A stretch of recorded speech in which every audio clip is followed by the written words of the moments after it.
Today's guest is someone who, frankly, I want to learn more about, but we're going to have the opportunity to do so because we are going to work together on an insane, sick, wonderful event that I'm sure you know from the description will be the big one. We are recording this in June. We have a lot of plans that we're about to get started in, and I thought, what better way than to invite Nathan on to get someone who's deeply involved. And honestly, I'm just super thrilled to be here and to be having this conversation. Nathan, thank you for being here, man. Yeah, no worries. I'm very excited for the big one as well. I mean, it's just we have a lot of plans going on too. I mean, literally working on stuff before we started shooting this. So yeah, the work is already being put in. Oh yeah. Well, let me take a step back because as I was doing the intro, I'm like, wait, I don't want to start on first off, what you've done in the past, which we'll get into, but your role for this event. So can you take me through really quick your exact defined role first for the big one, and then we'll go into past stuff. As of the shooting of this, it would be social media. It would be being one of the TOs, like one of the bracket TOs. Mm-hmm. So a lot of other things that have not been fully announced yet. So there's also that as well. Okay. But the bottom line is that I'm very in the works of this event. I do have a lot of information that we haven't announced yet. Yeah, and I want to get into your pedigree, and I think what we talked about before, we talked briefly before recording, just kind of direction stuff, generalized what topics are going to come up. And honestly, I'm ready to dive in because myself and Will, we haven't announced this yet as of the recording, but when this episode comes out, I'm sure we will have announced this. We are involved in some capacity. We're still confirming exact details. But we are involved in a content capacity with the big one. And part of what I think this conversation is going to, help flesh out my understanding and what my capacity is going to be and what my responsibilities are going to be. But also the fact that there are so many different directions we could go in, which is always the case, I think, in TOing, is all these ideas are fluttering around what's actually doable, right? So yeah. I guess my first question as we go into it is, based on your past experience, what do you think the big one as an event can deliver on that other events might not be able to? I would say really lots of variety, I would say, is the one thing the big one does provide. I mean, you have a wolf bracket, you have volleyball, you have doubles, you have singles. We have a bracket for Asia, we have a bracket for Europe, and a bracket for North America, with a lot of money involved in all of them too. And so if you've seen probably on the Rollback Rumbles Twitter, a $5,000 pop bonus for NA singles, and then 1,000 for all the other events. So, I mean, we have a lot of backing behind it too. So you have that from like a very much a competitor's point of view, but then also, I mean, pretty much just like all the content pieces that we've been working on and theorizing, really.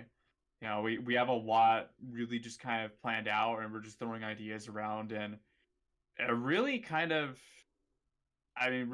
just like a big, I mean, it quite ironically, because it's named the big one, it definitely is, it's a big thing. It's kind of like, as Brandon and Homemade Waffles once said, it's definitely kind of a send-off before everything kind of transitions back to CRT. Sure. Yeah, I mean, obviously we could talk about the scene at large, I'm sure, because everything's been evolving in real time. It's not super poignant to talk about the scene a month ahead of, or maybe 3 weeks, or even a day before things are released, because things are changing so quickly. It's like every day there's a new craziness going on, or a new thing to be optimistic about, or the frick like Wolf coming out was just, that was a news cycle for 2 days. So that's me hedging against what I want to say, which is, yeah, it's a crazy, optimistic yet bittersweet event where obviously uh it's great that we're going back to CRT. I can't wait until I can get to my next local, which is opening back up this week, and I can only go next week or the week after. So I'm like so excited for that. But the first major is coming up, and it's almost going to be like the renaissance of the Smash scene, and being able to see my homies and all that stuff. But really, we built something pretty special. When I say we, I mean a community, but specifically Brandon, his team. I know you've worked with them before, and anyone else running online events. There's so much to be proud of with the progress and with the reputation that was built and the consistency and the dignity. I think is the big one. Is there was a lot of you could tell there's a lot of love put into these events, and so to have probably the first and most prominent event, which is the Rollback Rumble / Rona Rumble. Yeah. I like that name. I like the name switch. I think it was done in a good way and it made sense. I thought Rona Rumble was a fun way to start, but I'm rambling now. Ramble Rumble. But the bottom line is it's an honor to be asked to be part of this event in any capacity, whatever it turns out to be. And so I guess I don't really have a point. I just wanted to put that out there, and like, this is what's on my head as we are closing in on, I would say the start of pre-production is properly starting like this week, next week. It's like, okay, this is something we need to start working on. Let's get some ideas on the books, and let's just start putting pen to paper, metaphorically. I wonder where your head's at with that part of the process, and kind of what you think about, what do you think about the tone of the event too? I think we're already setting a really good tone, just of what we're doing right now and what we've been doing, especially on just the social media side of things too. Mm-hmm. We're really like already setting the tone of that. A lot of the ideas we're throwing around for content is really starting to ramp up as well too. We came up with a new idea last night, which I will not talk about, but it Sure. will be. It is a very, very neat idea.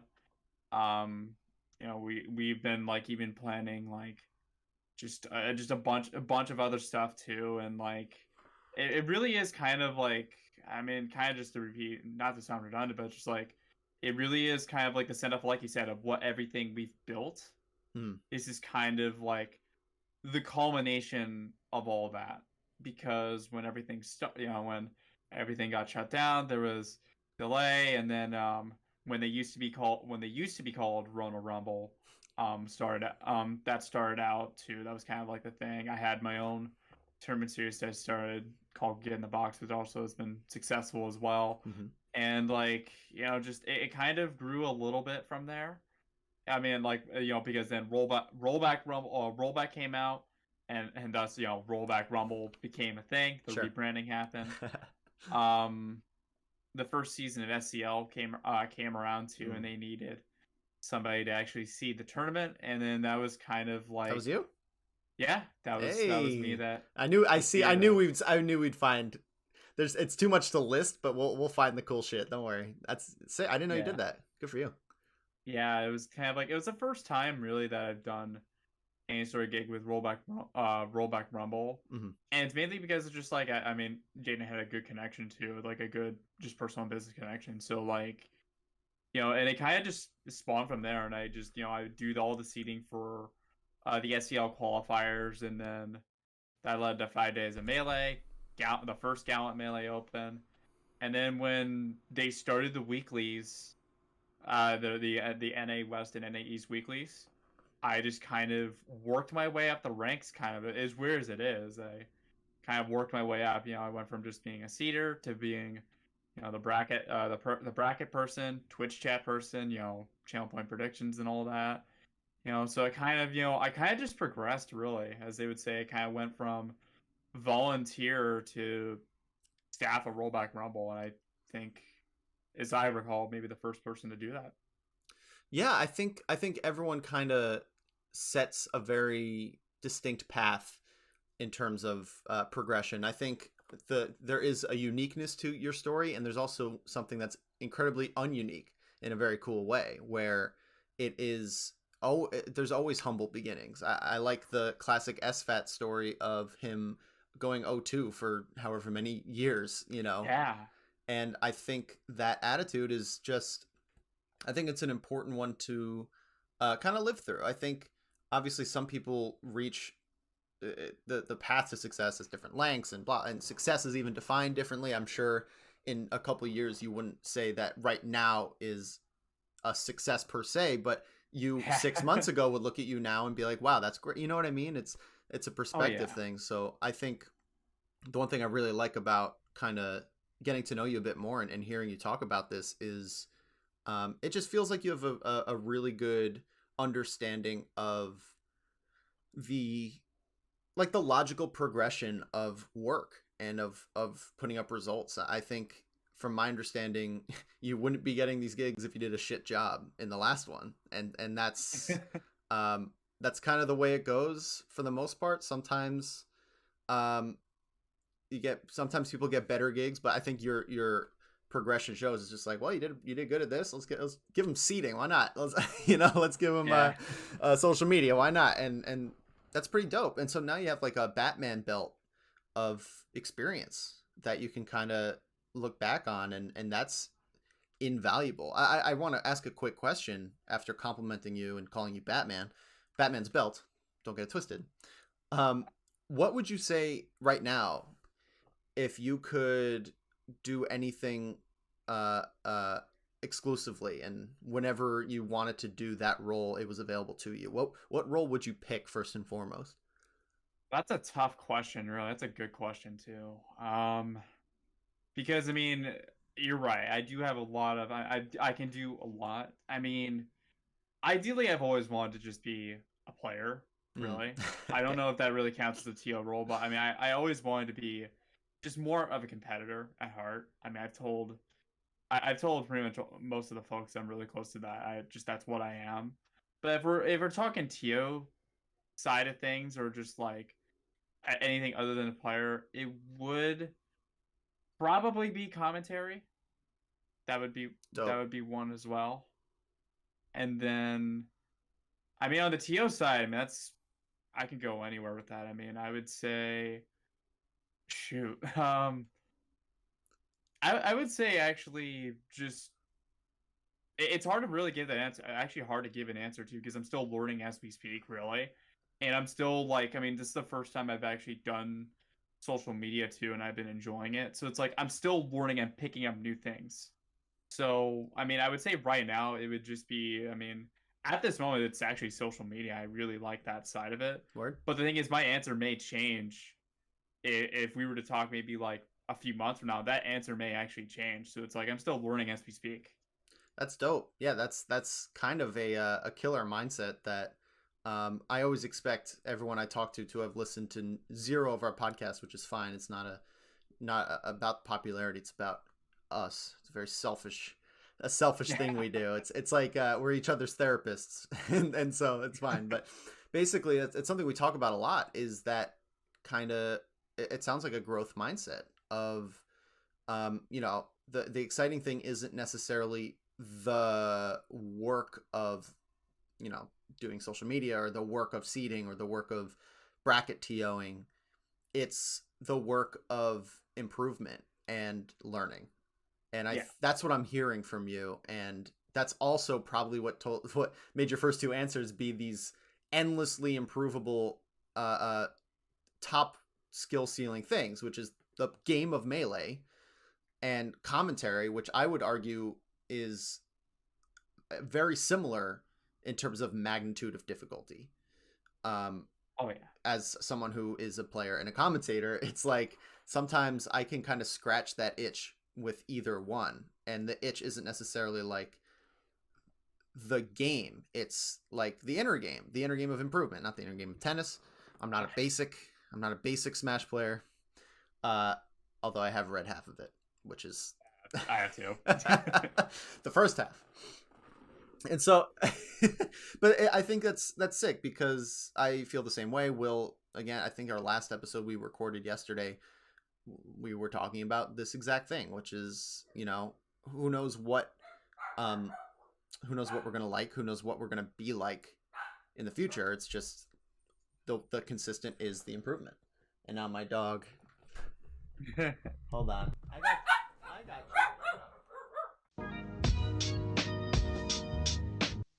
Okay, and we're back. So, let me take a step back because I was so rudely interrupted by my adorable puppy. We're talking about the big one. We're talking about just more about who you are and your background. I want to hear what your first tournament was. I'm going to give you three questions, right? Yeah. Your first tournament you entered as a player, first time commentating, and the first time you reached out to someone for a gig or to volunteer or to work on a tournament series. Okay. First tournament was SSBM Trial 2 back in 2014, September 2014. That was my first tournament I entered as a player. My first first time ever commentating, I would say it was a Smash 4 tournament, actually. It was, I want to say, Who's Your Pappy 6 or 7 in 2016 or 2017, around that time. And then first tournament gig, can it just be even at a local level? Any sort of volunteer or paid work. Volunteer, it would be actually the bi-weekly tournament series called Phoenix Underground. I would always volunteer and bring a setup every time back in 2015 or whatever, but I didn't actually start doing TO related or seeding stuff until late 2018, and that's kind of where the TO stuff began. Awesome. Yeah, that's you did 1, 2, 3. No ranting on your side. I gotta tighten my side up because I feel like I'm just going on and on. Yeah. Okay. So 2014. That's around where I started too.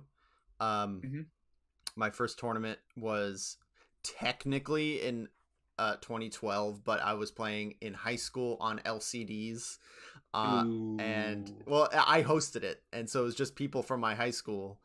I have no regrets because we had no idea what we were doing. It wasn't like we were forced. It's like we didn't know any better. I know that feel. We had that too. I totally get it. But yeah, 2014 was my first actual tournament. And the documentary, obviously huge influence, because that's not only was it inspirational to watch, it was the revival. It was a new wave that I assume you as well rode on 2014 to the platinum era, whatever. Yep. And 2018 starting TOs, that is not that's a good time, I think, to look into that, because that time frame, I should say, not necessarily the time. It's like you've put a good amount of years into how old are you, by the way, if you don't mind me asking? I'm 23. Okay. So so you were in high school when for your first tournament. Yep, 16. And so through college, and I guess TOing, that would place you in junior or sophomore year when you started looking into TOing. That is pretty. I hate to compare you to people. It makes a lot of sense. It's par for the course, right? It was my experience too, in that time frame, to be involved and then to get more involved as kind of I grew as a person. I guess what I'm trying to say is I relate to that a lot. And I think someone looking at what you're doing now and the experience you have in the work you're doing and the teams that you're being put on, there might be something intimidating about you starting 7 years ago. I'm just trying to say to someone listening, just start when you start and get more involved when you can. It's less like a 16-year-old doesn't really have the capacity to run a great tournament. It's just there are too many life skills involved. You need to be able to work with adults mostly and and organize. And so I really like that because it also just shows that in each step you've kind of like you did the thing. You didn't just do everything at once. It's not like you came out of nowhere. It's a very admirable trajectory. So kudos. Thank you. I really appreciate it. Yeah, I was going to say, if you were to ask 16-year-old me that I'd be in the position or I would be working with great big names like I have, they would have been like, what the heck? Yeah. Or they're like, oh my God, that's so daunting. So it's like, I mean, it's just something really that it comes over time, really. It's not, I think the biggest lesson is just it doesn't come overnight. It's just something you learn as you go. That's one thing, the biggest thing I found out. And you make mistakes along the way too, because I know I sure have. I know I sure have made my fair share of mistakes along the way. So it's like you have to keep that process alive. Is that you will indeed mess up at times. Yeah, man, absolutely. I think from my perspective, I could talk for hours about messing up. And if you want to hear me talk more, just listen to non 1v1s. But we're here with Nathan. So I'll cut back on my tangents here. Although I just talking to you, it's just getting me hype. And I think what I'm really hype about, again through my own perspective, I said I would stop, but I will, is this event coming up. It's incredibly sick to be part of it. I think I have a few ideas I'd love to run by you to just start. We could both start munching on, and if you're down to just kind of do a little brainstorming session on mic, I think it could be a pretty dope little segment. Yeah, I'm down. Whatever questions you have, we can go on and do it. Cool. Okay. So the first question, first off, we could edit out any of this. So that's the good thing about not doing it live, is literally at the end of a segment, you could be like, I don't really want that last one. I'll be like, all right. And it's easily edited. Okay. Ready. So that being said, question 5. Get it? Because that implies I just took. Okay. So question 1. What is the implied, or what is the working role that Will and I have right now? It would be your podcast, the podcast episode that you have for the big one too. The also like the sports presentation idea with like the analysis or like commentary block and set breakdowns, as well as the TO segment. That is definitely one thing that has been talked about. So content contributors. Yep, content contributors. Awesome. Okay, that's good to know. I think there were certain ideas floated, and the kind of first conversation we had was not fully landed of what was needed from us, right? And so I love the idea of kind of having a few things we would work on and knocking them out and providing them and doing our part there. That's great to know. So content contributors with a fairly, a flexible range, but obviously, we're not gonna, there's like a minimum we want to hit of what we can do pretty easily and what we're excited to do right now. And then obviously an outer max where it's like, all right, how much can we really do? How much is wanted from us, right? That being said, question 2, how much physical time would a range look like? So physical content, like beginning to end, play out all the stuff we contribute and have on deck, mix in whatever live segments we would want to do or you would want from us. What does that range look like? What would that range look like? Oh, that's honestly more of a Jade question than a me question. I mean, I would say Jade would probably be the better person to answer that type of question rather than myself. They're more handling the scheduling side of things regarding the big ones. So that would be more of a Jade answer. I probably wouldn't be totally fine for that. I appreciate that. Some people would try to guess or give me information that might be faulty, and that would just make more problems. So totally get it. Yeah. All good. Yep. Okay. Now, let's revisit those ideas. So meet the TOs. We're all on board. I think that's an amazing idea. I love the meet the TOs idea. Yeah, and we could, once we have the footage down, we could chop that up in a bunch of different ways. That's easy peasy. Yeah. The clip czar strategy is a structural thing I've been toying with for a while, and I think would be able to be pulled off. So let me get into that. Right.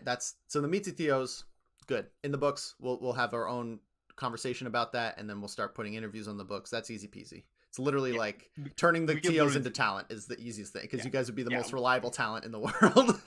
Yeah, you literally can just like interview us one after one and be like, okay, yeah, exactly. We're shooting Jade today. We're shooting Shiggles today. We're shooting Nathan today. Exactly. Shooting Bren today. So it's like that'll be pretty easy to do. It's like, just tell us the time frame when we're free and we can just do it.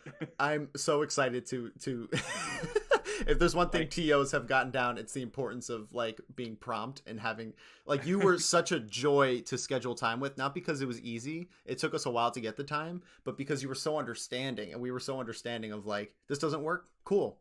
We'll find the time later. All right. Anyway, I'm ranting again, but let's talk about this clip czar idea. Mm-hmm. So for a bit of context, the idea that Will and I kind of hammered out was based off of it was kind of reverse engineered from a goal to have a sort of like review type show where, I'm sure other esports have this, every traditional sport has this, where you kind of have clips that are collected as the time goes on, and then either later in the broadcast, or like in sports, it's immediate playback. That's not possible. But later on, the clips are played, and maybe people react to them. Maybe it's just a quick analysis. Maybe it's just filler.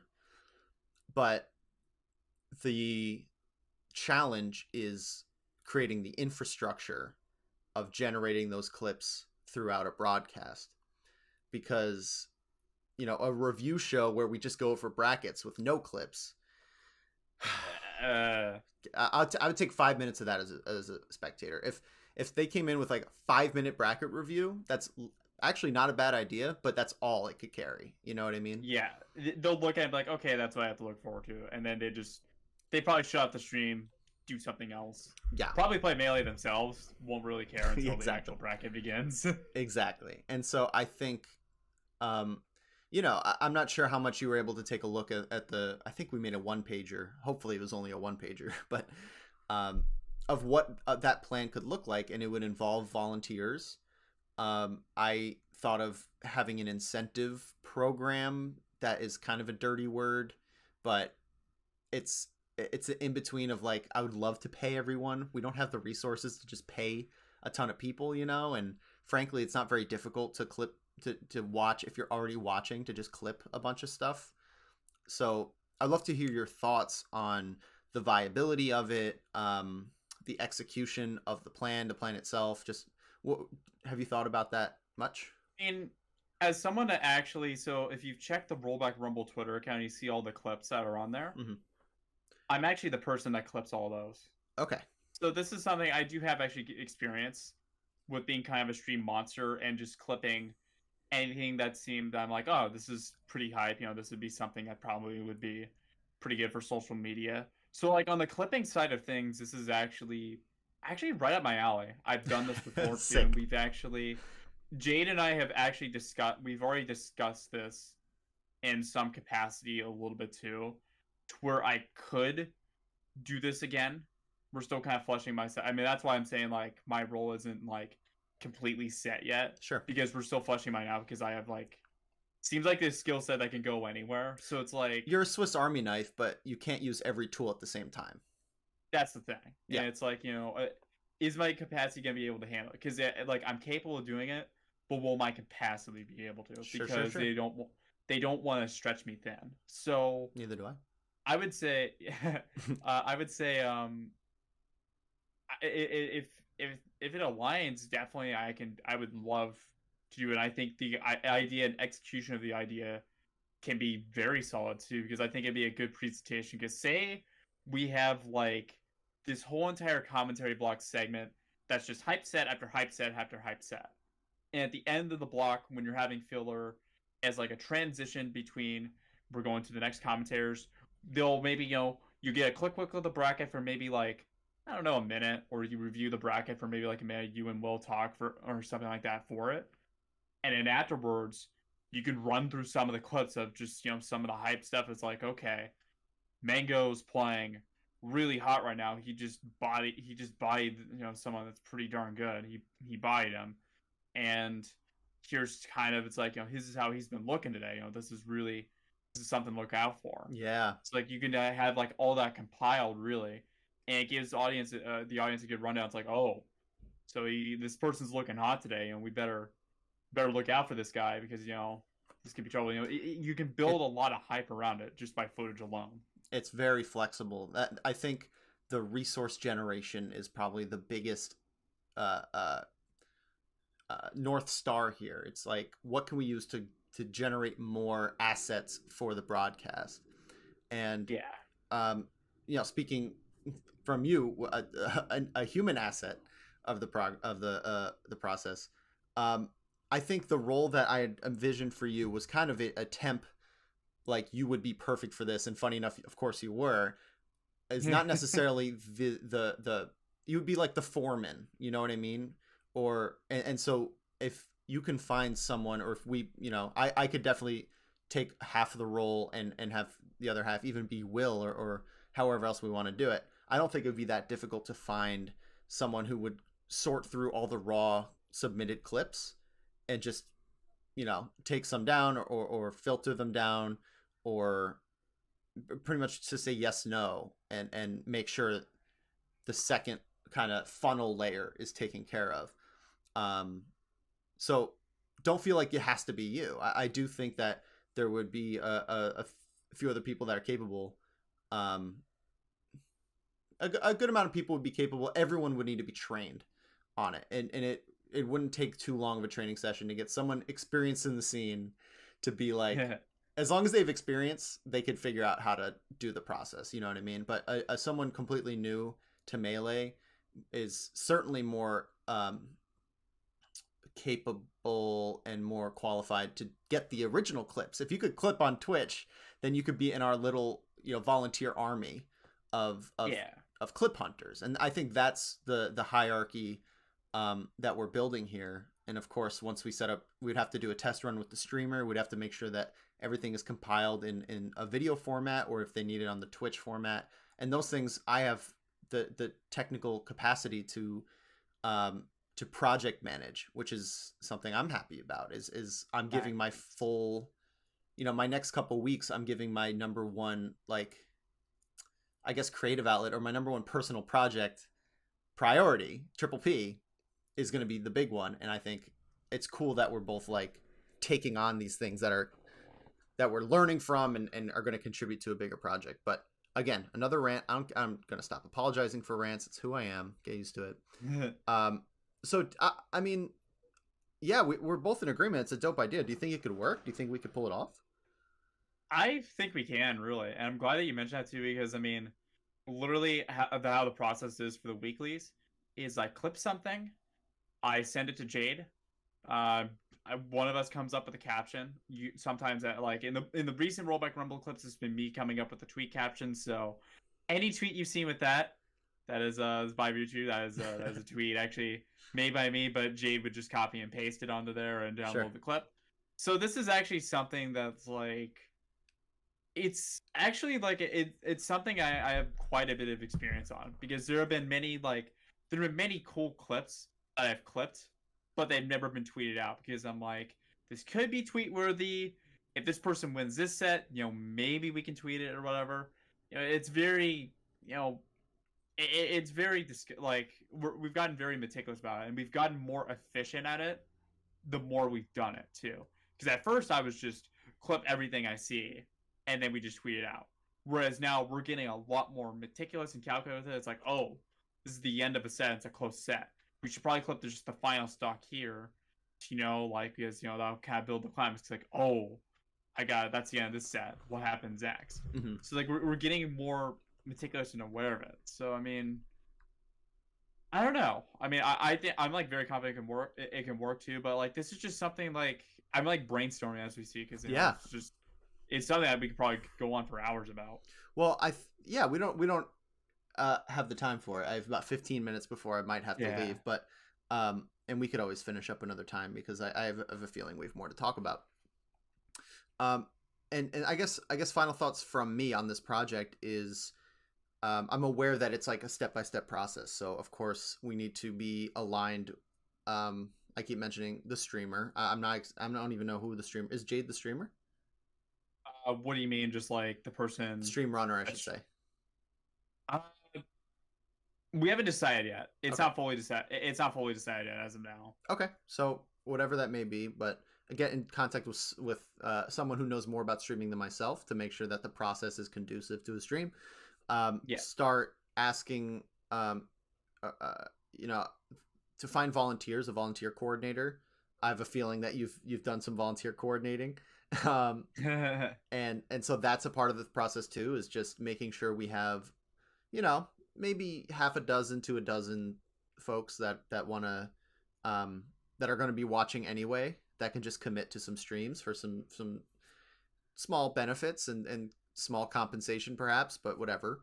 And then doing a test run and, Yeah. doing, all right, let's follow this one stream. Everyone head to that one local. Let's invade Europe 2 p.m. on a Saturday, and let's treat this like the big one. And let's just go through the motions. Yeah, let's just go and clip everything we see. Yeah. And then compile it. Yeah, and then give, it would be almost like a SKU number. So just a unique number for each one. That would be like, I worked in a warehouse, so this is how I organize things. I'm also doing this with another project and whatever. So it would have a SKU number. It would have a short description, and of course the link to the Twitch, and then one or two things of like, a grade perhaps of either like ABC grade or 1 to 10. I guess like how good of a clip it is, just as empirical as possible, and then length. So like mango combo, mango versus thing but combo would be like a short description, and then like 25 seconds, and it's like a B tier, something like that. I this is actually me brainstorming as well. Let me get my dog. Come on, sweetie.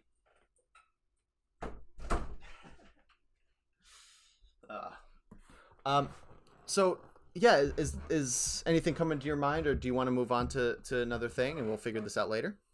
I think it'd be better to figure out later. Probably cool. In the actual like in an actual staff meeting, we'll probably talk about it more. I think. Cool. It'd probably be better for that. All good. Yeah, I'm happy for the space to just completely dominate the conversation with my selfish ideas. So I do want to throw back to you about a couple of things. One is the scene going forward, right? We mentioned the big one being a kind of a pivoting point, or a kind of a send-off to what this era was. And I guess first question is, what has it been like for you through quarantine, either through the lens of the Melee community or just separate from that? Like, what's your journey been like this past year and a half? A very, very emotional question, I'd say. Yeah. Because I've honestly been... I mean, I could go deep into personal with it, but I basically have been put in terms to hell and back in a lot of ways, just in my journey. I mean, there was a point where I pretty much thought I wasn't going to be in this community anymore. I just didn't really feel like that. I felt like just I couldn't really try anything, or I didn't really see much of a purpose in me sticking around. I'd say just also like I didn't expect to develop some of the relationships and friendships with people that I did throughout. I think that's just the other thing that I also take from it too, because just I would have never guessed, like even like on this podcast, I would have never guessed I'd be on a podcast to ask me that. But like, there's a lot of things that I would never expect really to be in the position I'm in. Just so it's a very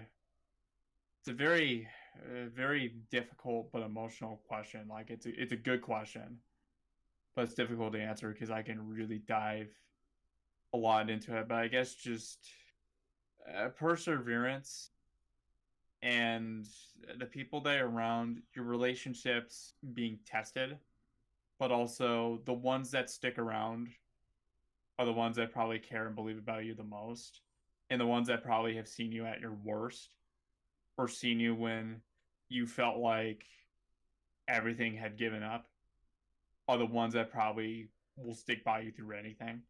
I think that's the main thing that I take throughout both quarantine in regards to Melee and also quarantine on a personal level. I think that's probably the best way I can describe it. Wow.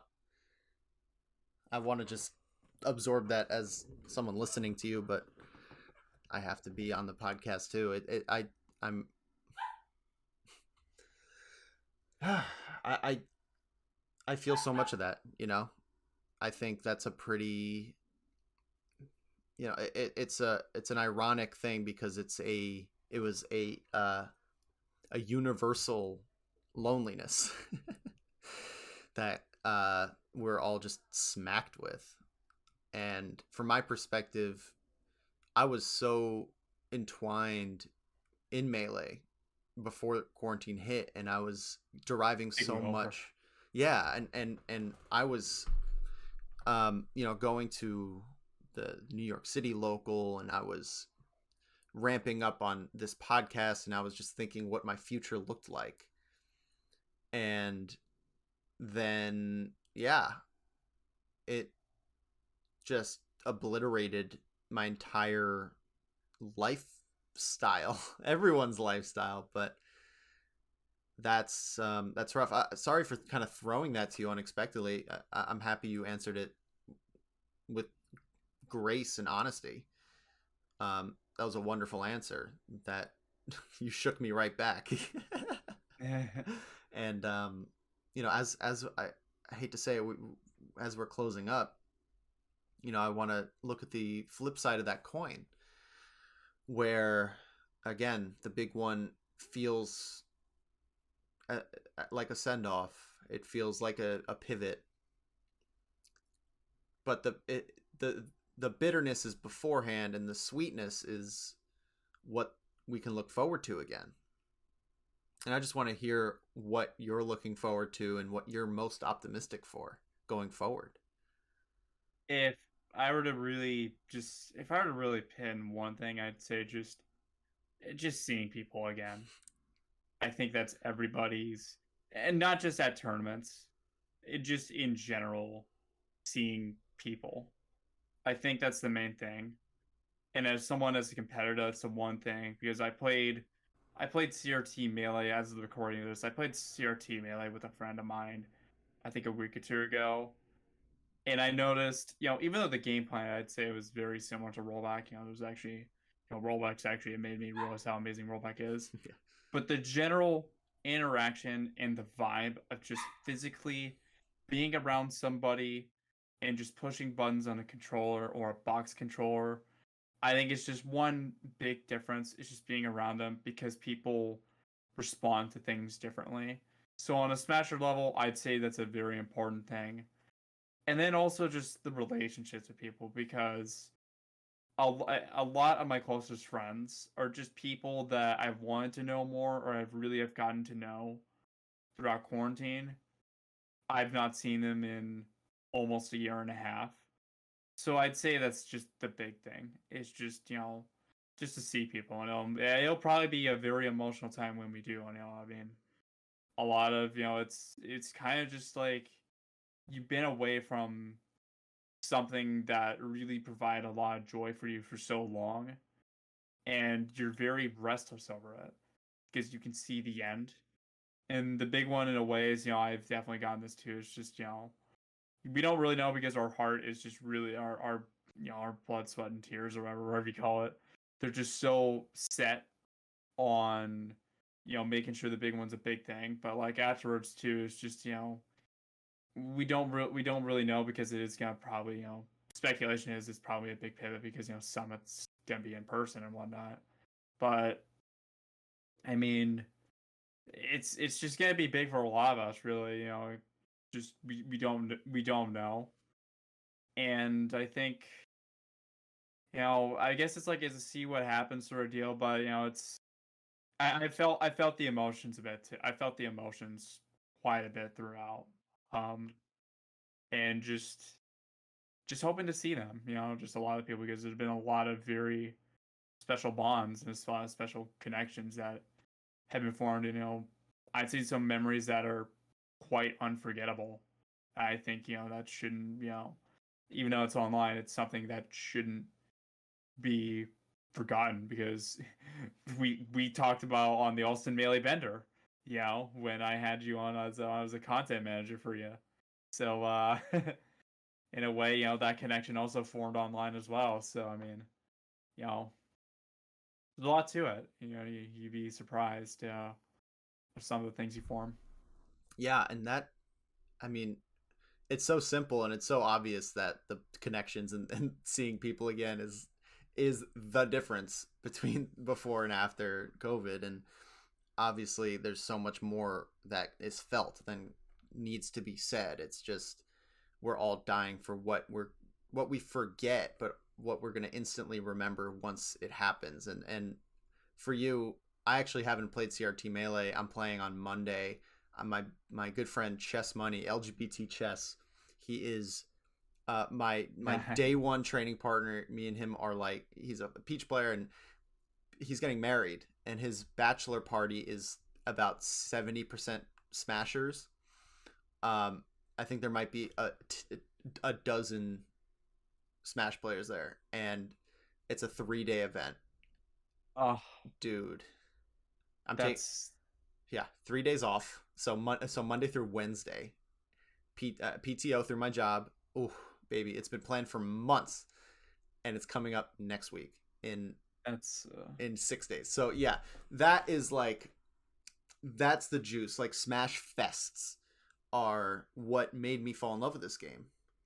And I mean, I could talk about that for hours, but the second thing you said about the connections we made over this period, connections we strengthened, and relationships we were able to fall back on, or whatever it may be, discover, fall back on, cut out of our lives, but particularly, the work and the ability and what rollback's not going away when IRL tournaments come around. And so I guess to add on to what you're saying, I'm very optimistic about what involvement I can continue to have. The fact that I can be, me and Will have been doing weeklies for the EU.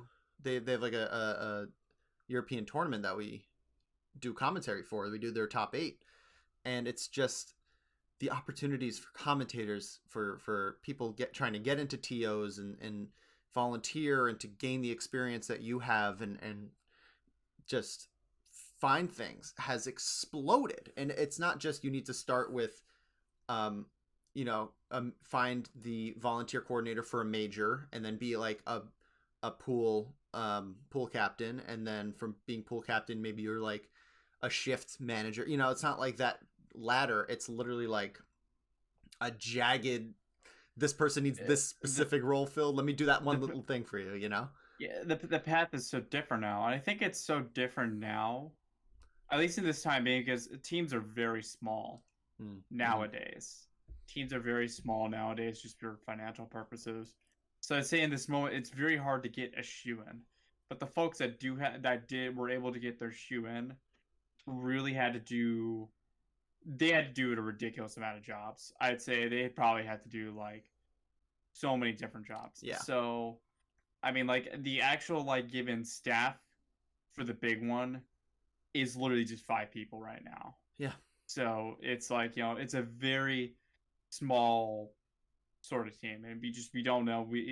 We'd like to wish we'd have more like people, but it's like we're not sure about like on the financial side of things too, and that's just business at the end of the day, unfortunately, because that stuff is still a business as well, and I think that's just kind of that's been like the difficult thing. But like I guarantee you, probably when stuff comes back and things, I think you hope we get more financially more stable in that regard. There'll be more openings for these types of folks. But you're right, it's opened the door for a lot of different people, because I mean, I would have never guessed I would have been commentating basically a super major, or I would be a part of a big event like this. If you were to ask me this before COVID hit, I would have said you're out of your mind. So I mean, it's just kind of the way it goes. You ride the wave, and you just you enjoy the ride, and you just embrace the relationships that go with it too, and just it's a journey, really. You're not gonna always get to what you think is your goal, because there are gonna be very unexpected things along the way, and some things you may like, and some things you don't. Beautifully said. We're gonna be able to sneak some more time in if you're okay. If you're okay to just kind of talk until I'm down to talk as much as you need to. I want to talk. I want to talk for as long as possible. It's just a little bit outside of my control here, because between me and you, I'm technically on the clock still. But yeah, dude, I think that's definitely something we could dive into, the financials of everything. I think, there's always it's like a sine wave in Melee, in the Melee community. It's not a matter of if we're going to talk about finances again. It's when it's going to become the hot topic of the day. It always comes up sooner or later. And so my take on it is kind of two-pronged. The first prong is there is value in leveraging your passion for Melee to gain valuable and marketable experience. It is okay to work for free if you're doing something you love and you are not sacrificing your well-being. So obviously if you're able to work full time and do things on the side, then take advantage of that time. That's one prong. On the second prong is there are some people not getting paid that deserve to get paid. You know what I mean? It's like there's some insane work that folks have to do because no one else will do it. And sometimes it's a blurred line between what's the passion driving you to do and what's kind of not effortless but enjoyable and dignified work, and then what's like the shit that needs to be done that's maybe not for your personal benefit. It's for the benefit of whomever else is getting seen, the stream that's getting the viewers, etc., etc. There is a malignant side to it as well. And so I think the online rollback is only a positive in my experience, where the events have a lot more legitimacy and online events have better viewership, ergo better marketability and monetization avenues. And there are more opportunities to do free work and get experience based on how much you just love the game. And make sure it's within your capacity and you're not, again, sacrificing your well-being. But I think that's my perspective. I will fully admit that I'm more outside of this than you are. And I would love to hear what I'm missing in that analysis. Maybe there's a third prong in there that from someone in your shoes that has been way more involved in TOing and in the back end of tournaments. What am I missing in this component? I would say just connections, really connections with people as well, and who you know. That is probably the most important thing, because if you have connection with maybe your local TO that's running online tournaments, they got some credibility, but it's like if they don't have like the other outreach, you may not be able to get the large gigs like you do. So like I'd say from experience and having a connection with someone like Brandon on Homemade Waffles, something like that can go a very long way. And this is just general business 101. Yeah. It's who you know. I also TO S2J, Johnny's subscriber tournament's called Johnny Stock Wednesdays. That's a big connection, really. Mr. Number 3 working with Mr. Sandwich. It's like that's like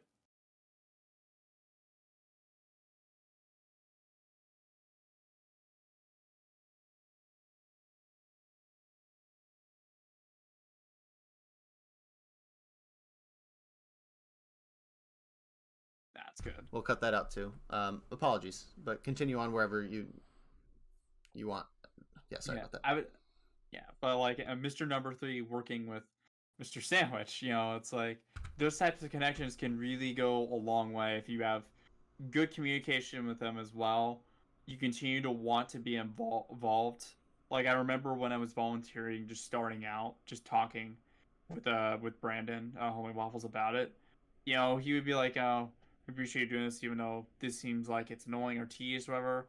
And with me, I never really thought of it as tedious. It's just, it's just another opportunity for me to do more stuff. And I noticed as I continued to do more stuff, I got rewarded for it to get to where I'm at now, where I'm a social media person for the big one. So it's just something that, like, if you continue to show what you're capable of and excelling at it, then yeah, those connections and those doors will open up. Like, this I can actually like say this too, because I'm a part of Pound as well. I'm a part of working on Pound Online as well as the recording of this. Nice. So I mean, it's just like some of the things that you kind of get, and it was all because I had a good connection with Deer, who's the head TL for Pound this time. Because I had a connection with Deer because I did Gallant Melee Open. I had a couple folks that could vouch for me as well, because I had done work for them in the past.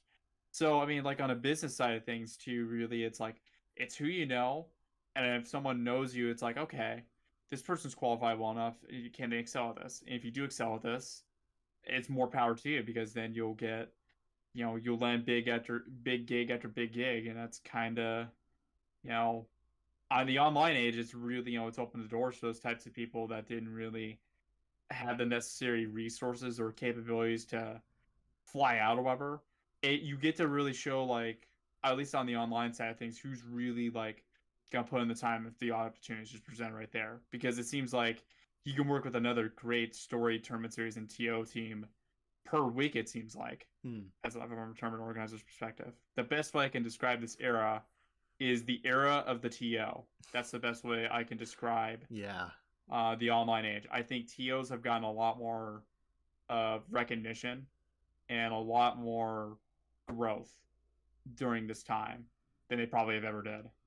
I love that. Yeah, and the connections are big, not just because of opportunities opening up, but skill set merging and learning from people that you never would have met if online tournaments weren't viable. I mean, think about the TO talent in one particular scene.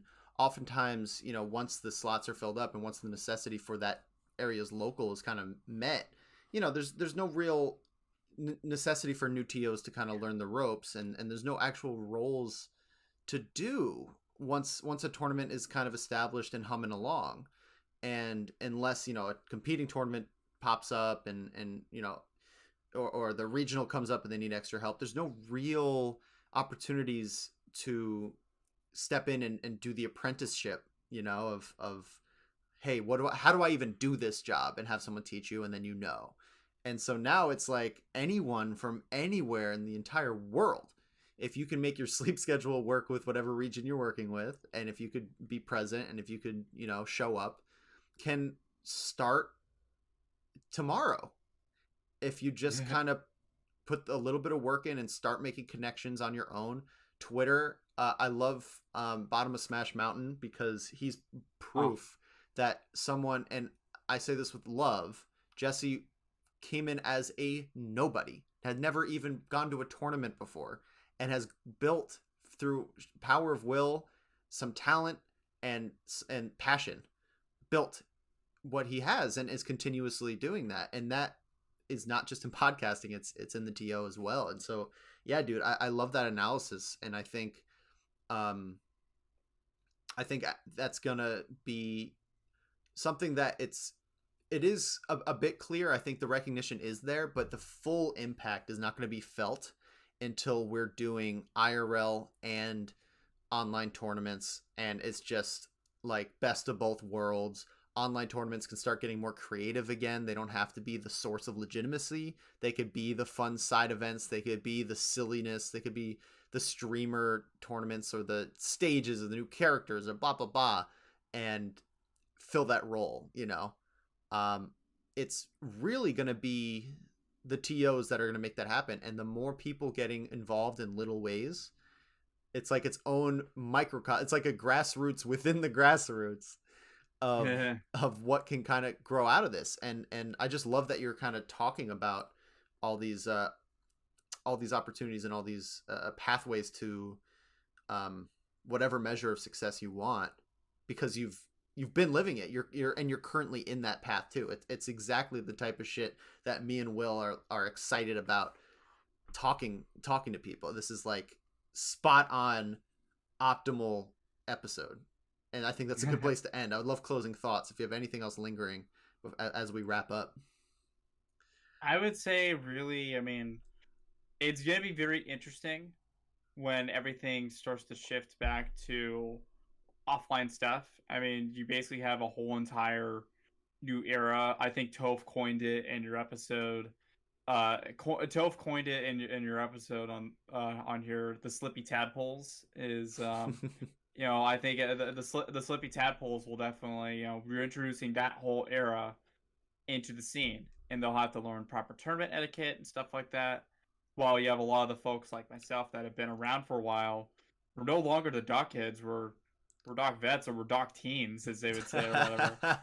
So, I mean, we're no longer like we're kind of like the established vets per se, as most of the people that were kind of like veterans when we started. They're kind of like, I wouldn't say the old heads, but they're definitely like, they're more so the community leaders now. So it's like, it's kind of like, it's a bit of a changing of the guard, really. Sure. I mean, it's kind of like how you saw it with, as they would say on the player side of thing with the five gods. It's the same thing kind of on a TO realm as well. You have a bunch of people like myself, like a Jade, like a Deer, like many other people that have really kind of stepped up and are kind of like at the front now. They're kind of at the forefront of a lot of this too.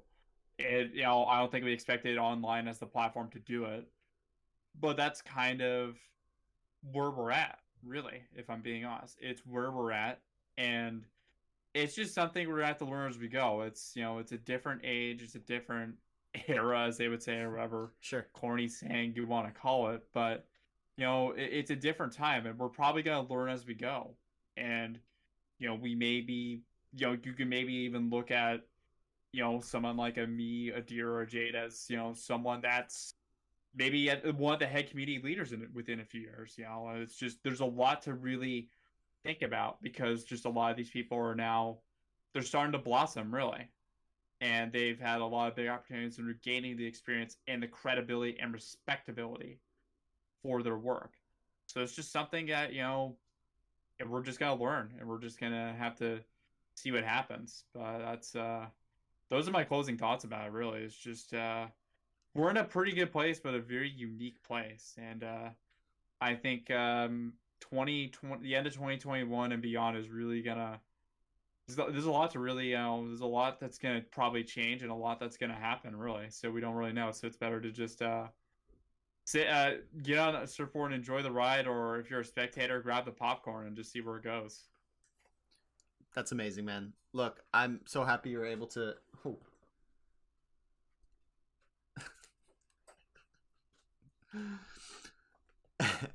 I'm gonna pretend that never happened.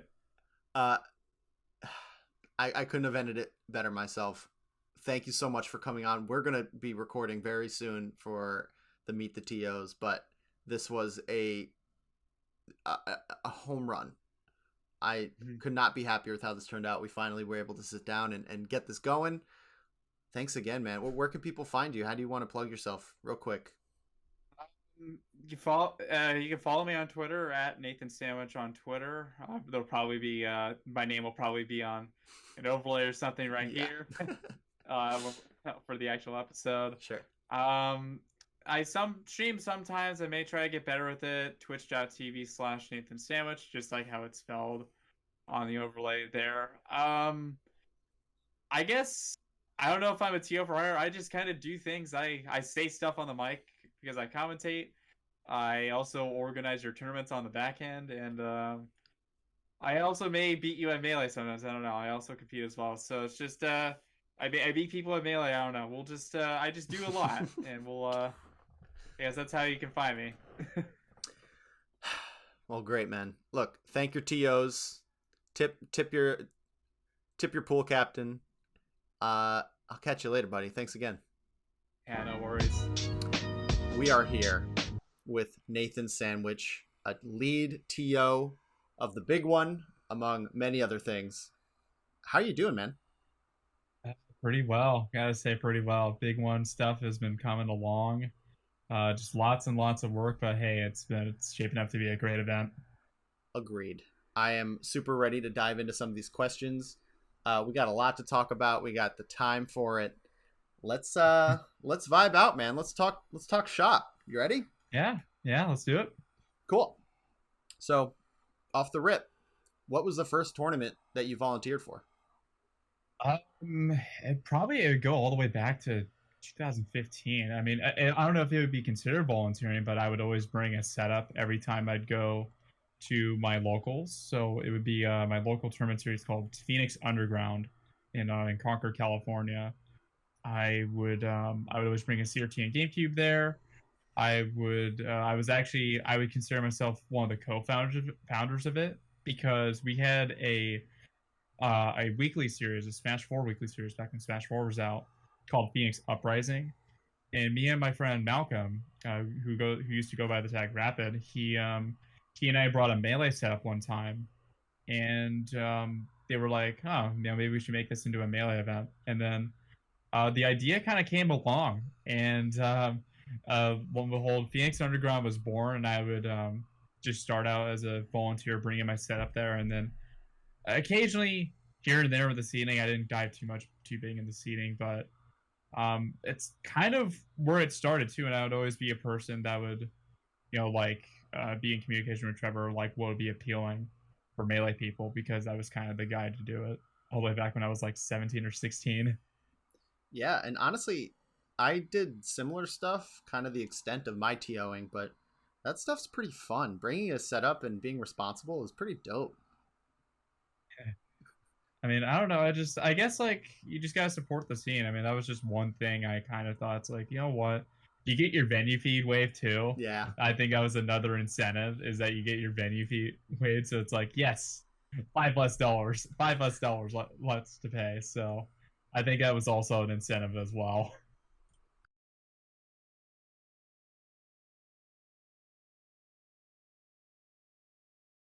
Yeah.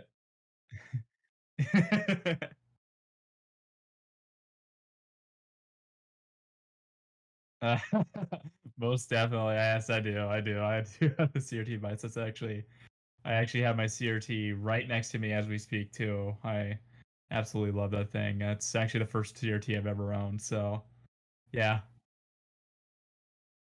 But I actually did. I actually have played a few times. I've had a few people over. Blarg. I just list some players. Blarg, Power Kevin, and Ducky. A couple local people from my region that have come over to my house. So yeah, I've actually had a bit of CRT Melee. I hope that as time continues to change, more CRT Melees in the works. Excuse the dog in the background. You might hear a little barking, but I am muting for the recording. Cool. She kind of lost my train of thought. Let's move to the next question, but dope. We're crushing it. Okay. How do you coordinate and collaborate when it comes to... Wait, what the okay, let me do that. How do you coordinate and collaborate when it comes to social media for the big one? That's a good question. I would say mostly we'd have like a G sheet. I would be given a G sheet from Jade, and what would happen is we'd have like this sort of roadmap, and then usually Jade would just ask me like, "Can you come up with like a plug for this?" And we'd have like two channels where we would kind of just theory craft, and we would come up with a plug. Like when we did the crew captains, for the big one, we already had like confirmed on like who the captains were, who we already decided that. So we would just like we would go and someone would go and search and find a good picture of that person. Shiggles would do the graphics part of it too, the design part of it, while Jade and I would come up with captions, and then occasionally, and I mean occasionally, Shiggles would come in with some gold too when it came to a caption, and then we would have emojis and all that, and we'd try to find a way to be like, yeah, come and support our event. Yeah, I hear that, or I hear from that. Content is definitely on your mind. A tweet should be some sort of content, even if it's a graphic, something simple. It can't just be a tweet. Is that on par with what you're thinking? Yeah, that's kind of on par. It's like there has to be a purpose behind it, and like you have to really you have to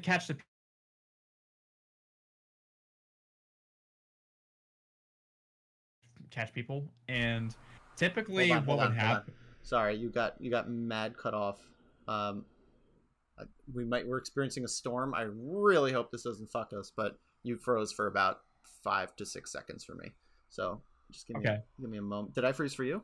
I was trying to wave my hand. No, you were fine. Weird. Okay. Do you mind trying to restart that from the beginning? Yeah. Just ask the question again. Oh boy. How do you coordinate and collaborate? I think the follow-up question I had was okay. So what I hear from you is you need to have some sort of content in the tweet. It can't just be a tweet. It should have something in it, right? Yep. Yeah, there's got to be a purpose behind it when it comes to the tweet. What's going to catch people's eye? What's going to catch people's attention? And what's going to spread the word too? Because kind of the difficult thing, it's hard for people. They usually struggle to find where do you find tournaments or whatever sometimes. And a good way to do that is through like Twitter. Another side that we've done it, I would do the Discord plugging. So I would be in many Discord servers, and I would advertise the big one there. I also would do that for Facebook groups as well. Basically just like multiple methods of just like getting yourself out there. For the Twitter one specifically though, it's usually a collective effort. Typically a toss-up with like all four of us, me, Brandon, Jade, and Shiggles. It's primarily Jade and I, but Brandon and Shiggles will chime in here and there when it comes to the social media side and the Twitter side. Right, rock on. Let's go to the next question. There's some fire coming up. I don't want to miss it while the storm comes in. What is the overall social media strategy for the big one? It's a good question. I would say the social media strategy behind the big one would be mostly just to get as many entrants as we can, just get as many people as we can to just support Rollback and Rumble, support the series, and support just what we've built, but also just get back to the community as well. Because I mean, we've been at it for well over a year now, which is crazy as it sounds. Rollback Rumble is one of the first ones. Even though I joined later, I understand, it's one of the first ones. It definitely has a lot of legacy behind it at this point. And also because there's this leads up to Summit with Smash Summit 11 on the line as well too, with qualifying spots available. So it's like, I mean, that's just another reason to it. Like it sets the stage and kind of like a transition point to where we go back to CRT. And that's kind of like our goal with this, to just really like market that we got Smash Summit on the line. This is the big one. We have so much stuff jam-packed within this event, and then just seeing how far our outreach can get. I think Golden Guardians is a good example of that. Oh man, yeah, that picture of the front of the stadium having the logo and everything and the info was like, oh, that I think everyone got hyped for that. That was just Melee made it. You know what I mean? And to be the team responsible for it it certainly is a legacy. It's an honor, and it's really dope. To say the least. I still am processing it as it is. I'm just like, wow, we're on Chase Center now. It's pretty crazy. Yeah, for sure. It's like I'll take a bit to sink in after. Yeah, for sure. Sorry, I got a little screwed up with the mute there. We're chilling. Let me mark the time. Next question. Ready? Yep. Okay. What was the hardest thing to learn on the job? Would you say in terms of the big one or just in general? I'm actually curious. So, in general, not the big one specific. What is the toughest thing you learned on the job for any tournament series?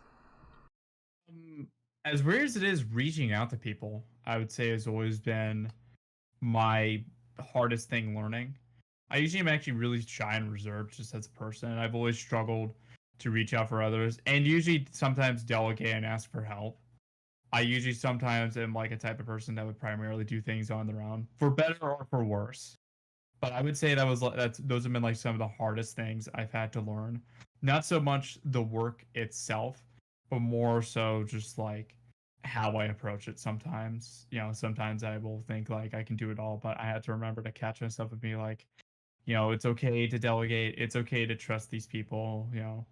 Just remembering that there's just other people around. And I think that's just something that you just learn as you get better with TOing, is just remembering that you have people to have your back. And sometimes it's difficult sometimes at least, maybe quarantine has done with it or had an effect on it or whatever. But it's just like one thing I've realized is just, remember that you can delegate to others and that you can you can fall back on others. And it's just one thing I say I've had to learn in this process. Yeah, I mean, that strikes me as something that is important for any professional in any field to learn. And one of the things I love hearing is Melee players and TOs and people working to prop up the scene to create things, learning these really marketable skills. And I want to ask you, what is a skill that you think you have that will help you in your overall career, your overall functionality as a professional? That's a good question, because it can be answered in so many ways. But I mean, there's a variety of skills I'd say I've learned. I think just one skill doesn't really cut it. I think I've learned a variety of skills when it comes to this. Prior to the big one, I don't think I'd done anything to this extent of social media. Like, I would dabble a little bit with it. And the Rollback Rumble weeklies, like Jade and I would I would just collect the clips and Jade would primarily do the tweets, and I would maybe come up with a tweet every now and then.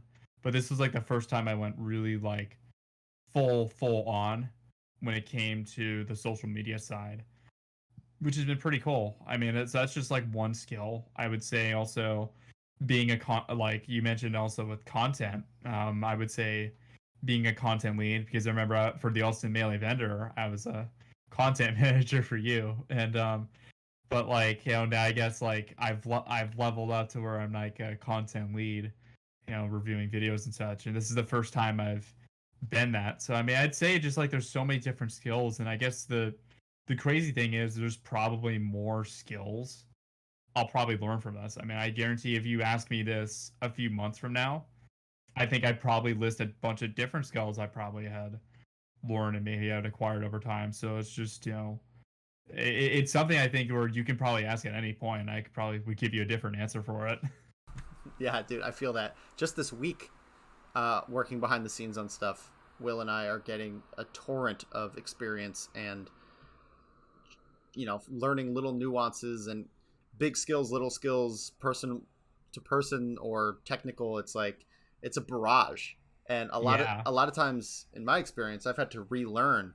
Doing all these interviews, I've had to relearn a lot of skills because this is the thing I'm doing a lot of, and you kind of encounter the gambit of problems, and you have to learn from that problem because you have 10 times more of that thing to do. If you do a shit tweet, you have to realize immediately, all right, that's why that tweet was shit, and not do it because you have 35 more tweets to do that day. You know what I mean?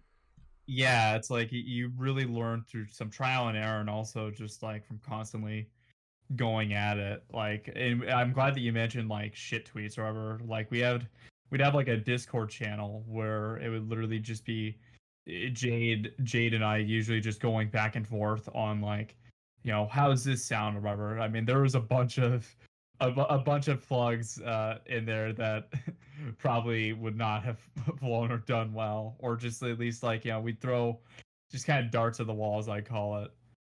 Some of them were really funny and will never be released, for better or for worse. But there was a lot of cool things, with the social media side. And I think like we'd kind of ask ourselves like, would this tweet be like, does it properly represent this given player, or is this going a bit too overboard? Or if there's a controversy going on, is this too soon to post this? We're very, I'd say meticulous. I don't know if meticulous is the right word for it, but we're very cautious and aware behind that when it comes to running the Twitter account, because it's super easy in this given day to just post out one wrong thing, and then just like, everything kind of all hell breaks loose. So that's like one thing I'd say as a skill we've been learning from that. Yeah, I won't touch that topic, but I hear you. Yeah.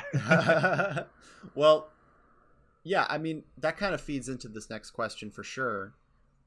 What is something you wish you had known before you started doing TO work? I would say it's a good question. Before I start, I mean, I'd say I wish I'd known. I guess just like who you'd come in contact with, really. Or I wish just like, how to network. Because I've always struggled just networking too. I've always been really shy about it, and I'd say that's like the main thing. And just really like getting yourself out there is something I wish I had known. I mean, I'm getting much better with it, but it's probably the biggest thing. I just I wish I had, because I think it would. I think it would definitely like you'd be more aware of like the stuff going on or whatever, and like your skill set could get developed and stuff like that. I don't know. It's a good question, but I'd say that's like the one thing is just learning to build a network better, because that's something I think I'm still understanding. Oh yeah, I totally get that too. And I think that is important, not just for people looking to, let's say, get far in TOing, but I'm working with someone now who is learning to almost benefit personally, like understanding there's a very logically that entering the scene and volunteering your time is a really good way to learn things. Like Yeah. understanding to progress into, outside of your education. Yeah. Sometimes you need to just put experience down and work for free, et cetera, et cetera. So I think one thing I would tell myself is that I should TO sooner than later. I should get behind the scenes sooner than later, because that's how you kind of realize, in my experience, what what you like to do is Hmm. try it, and or collaborate with people, or have someone teach you something and notice things that you hate, and you're like, I'll learn how to do that. I'm not going to try to do that anymore. um Yeah. you know what I mean? It's so I'm actually curious, what's something that you've tried that you're just not about?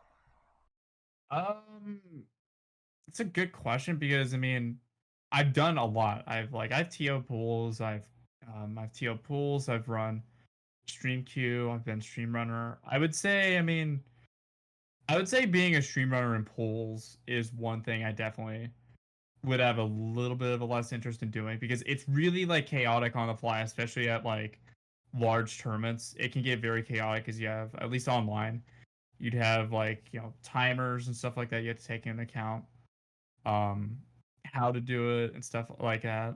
I would say that's the one thing I may get around to at some point later. That's just like the one thing on my mind where it's like, yeah, I'll learn it, but it's like it's not a big priority. Like I would probably go towards maybe something else. I mean, I'm still learning as well in the process too. I mean, I think every sort of bigger term I've been a part of, I've played some sort of larger role in like each time. Like for Pound, I had a lot more control over the Discord end.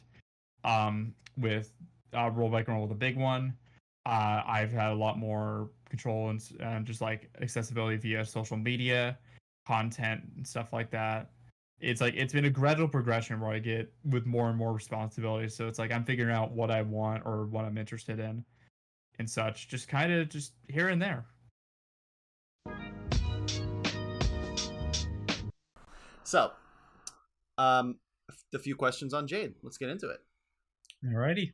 So, what led to you and Jade working together for the big one? You'd have to go all the way back to probably September or October, if you were to say that. So I mean, we had developed like we've had a pretty close personal relationship just throughout quarantine, and they were asking for seeders for one of the SCL qualifiers, like the first season of SCL for Rollback Rumble, and I was the one that just volunteered to seed, and afterwards I kind of stuck from there. I did the seeding for all of that, then I did like the seeding for 5 days in Melee, Melee Open and such, and I just kind of slowly got integrated within the Rollback Rumble team, and I'd say most of it was due to Jade, honestly, because Brandon and I would talk every now and then, but then like we didn't really start like talking until maybe like I would say February or March, when I started like actively backing up Jade when Jade was too busy to TO. So I mean, it was like a gradual progression. So when we actually went to working on the big one, it wasn't really much of we wound up working together. We kind of knew we'd be working together and like collaborating. I think I want to say for probably the past 2 or 3 months, we have been working together. I think talking in some capacity every day, whether it's not for something little or something significant that we're working on in terms of the big one, or just a Rollback Rumble weekly. Yeah, I mean, it's a natural progression, right? I think, I just think sometimes it's hard to, if you see someone in a position. I mean, it's kind of natural. You don't see the steps for someone to be put into a position that you would admire, or you see that they have influence and that they're skillful, etc. So you've mentioned that Jade is a mentor. What's something that really stands out that you learn from them? I mean, I would say communication. Communication is one thing. Would probably one of the biggest things. I would say also. Wait, let me cut you off. Sorry. I just realized something. These Jade things I'm also very excited for, and I hate to break the flow like this. Can you repeat the question in the answer, like in the highlight? Yeah, while working under Jade, I've learned too. Yeah, I would say even just while working under Jade, if just the first part, because I like all this stuff, and I'm that I just want to make that for this. Yeah, no worries. No, I'm glad you cut me off on that. Whenever you're ready. All right, shoot it.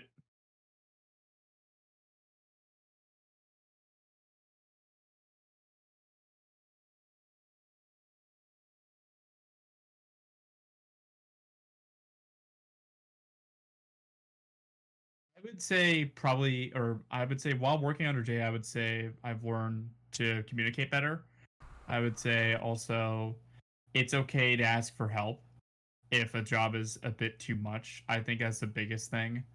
There's a couple rollback rumbles where I remember I was a bit like overwhelmed or whatever and really stressed, and Jade would just calm me down basically when I'd get really stressed, and they'd say like, hey, I know it's high stress, but you can do it. They'd usually be good at reassuring me. I remember the first time I backed up TMing for Jade. I'd never run a stream queue in my life, and they just gave me the directions right then and there, just like on how to do it too. And it was very straightforward and simple. And I'd ask questions when needed, and they were very easy and patient with the response. It's like, I mean, like they basically just kind of it was like a very easy, simple process. I mean, they laid the groundwork, and I kind of just became Jade's sort of right hand person when it came to most events, like not just Rollback Rumble. Like the first non-Rollback Rumble event I think we did together was 5 days of Melee, where I was just a seeder. And then we do the Gallant Melee Opens together. Then we did NetPlay for Palestine, and then at close, charity tournament. It's like there was like so many events, and I kind of just picked up most of the skills that just Jade had already been doing, like the Discord management, being a Twitch mod or whatever, and I just took kind of bits and pieces and pages from Jade, and whenever I do like sort of TO stuff on my own, I have a very similar sort of structure when it comes to that. Yeah, I mean, working with Jade recently, like they're just kind of good at everything, right? It's pretty wild to see the progress and the ability to lock in on not just what I'm saying, but kind of you mentioned communication. Sometimes it's either sounds cliche what you're not saying, or how you're saying it, or little things like I don't know. It feels working with Jade from my perspective and my limited capacity that I am kind of heard very often. What I express is getting picked up. And so, I mean, have you worked with any no names, but like work or teachers or coaches, or how would you compare the leadership style of Jade to someone maybe less good at it? I would say just Jade is more transparent about it. They're really transparent on and like just on what is up. Like there have been many times like in private where Jade would send me something and like give and even like Jade would ask for feedback on things that that they weren't unsure about. And I think that was one thing. So it's like it goes both ways, but still I would say Jade is primarily like the teacher in that aspect, because like when we did Gallant Melee Open with us, we would use Slippy VODs and broadcast them onto the stream, and Jade asked like, "Hey, how's this how's this Google Drive thing look?" Because we were gonna like upload, like have people upload them or whatever, and Jade just had my feedback like, "Would this be good or whatever?" So like it would go both ways, and then I would always ask like, "Hey, is this did I set up like this Discord thing correctly and such?" And I'd say it's just like in comparison, just like I'll be again just being transparent and also breaking it down into steps, like with people that have been that teach me that may have less experience. I would say if they break it down into steps, it's much easier for my mind to process and also understand maybe what it's like in your own shoes. That's another thing. And that's the one thing I'd say from Jade that is the best thing is they know how to put themselves in my own shoes. So if I were to be really stressed and unsure about something, I can just tell them and they would listen and just kind of help me just figure things out, and just to where I can successfully do it on my own. They don't try to over instruct. They let me figure out my own way. And if I make a mistake, they're very gentle and graceful when pointing it out. They're not too critical and be like, you have to do this, this, and this.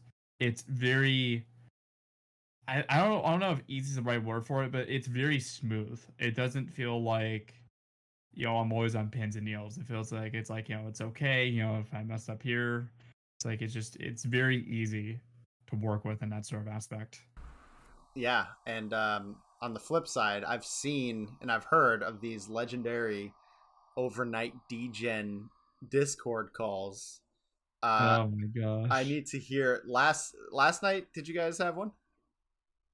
It was mostly just me and Ragtime Mouse that were really like talking overnight, but there have been many nights where we would be doing a TO thing or whatever, or like someone would get DM'd at like 2 a.m.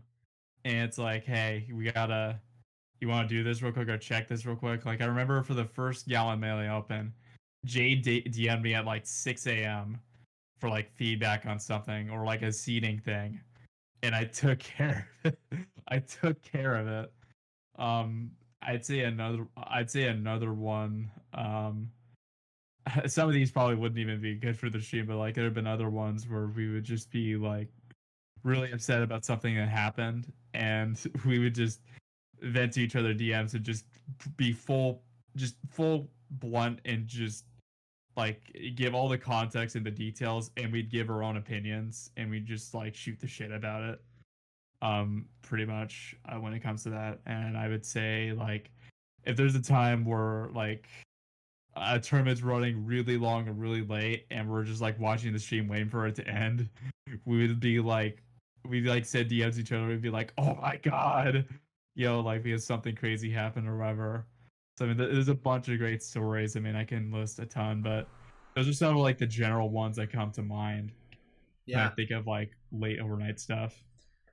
Yeah, I guess I just wanted, and that was great. I love hearing, there's a, this is probably me giving my own misunderstanding, but I feel like TOs get, first off, they don't get no respect.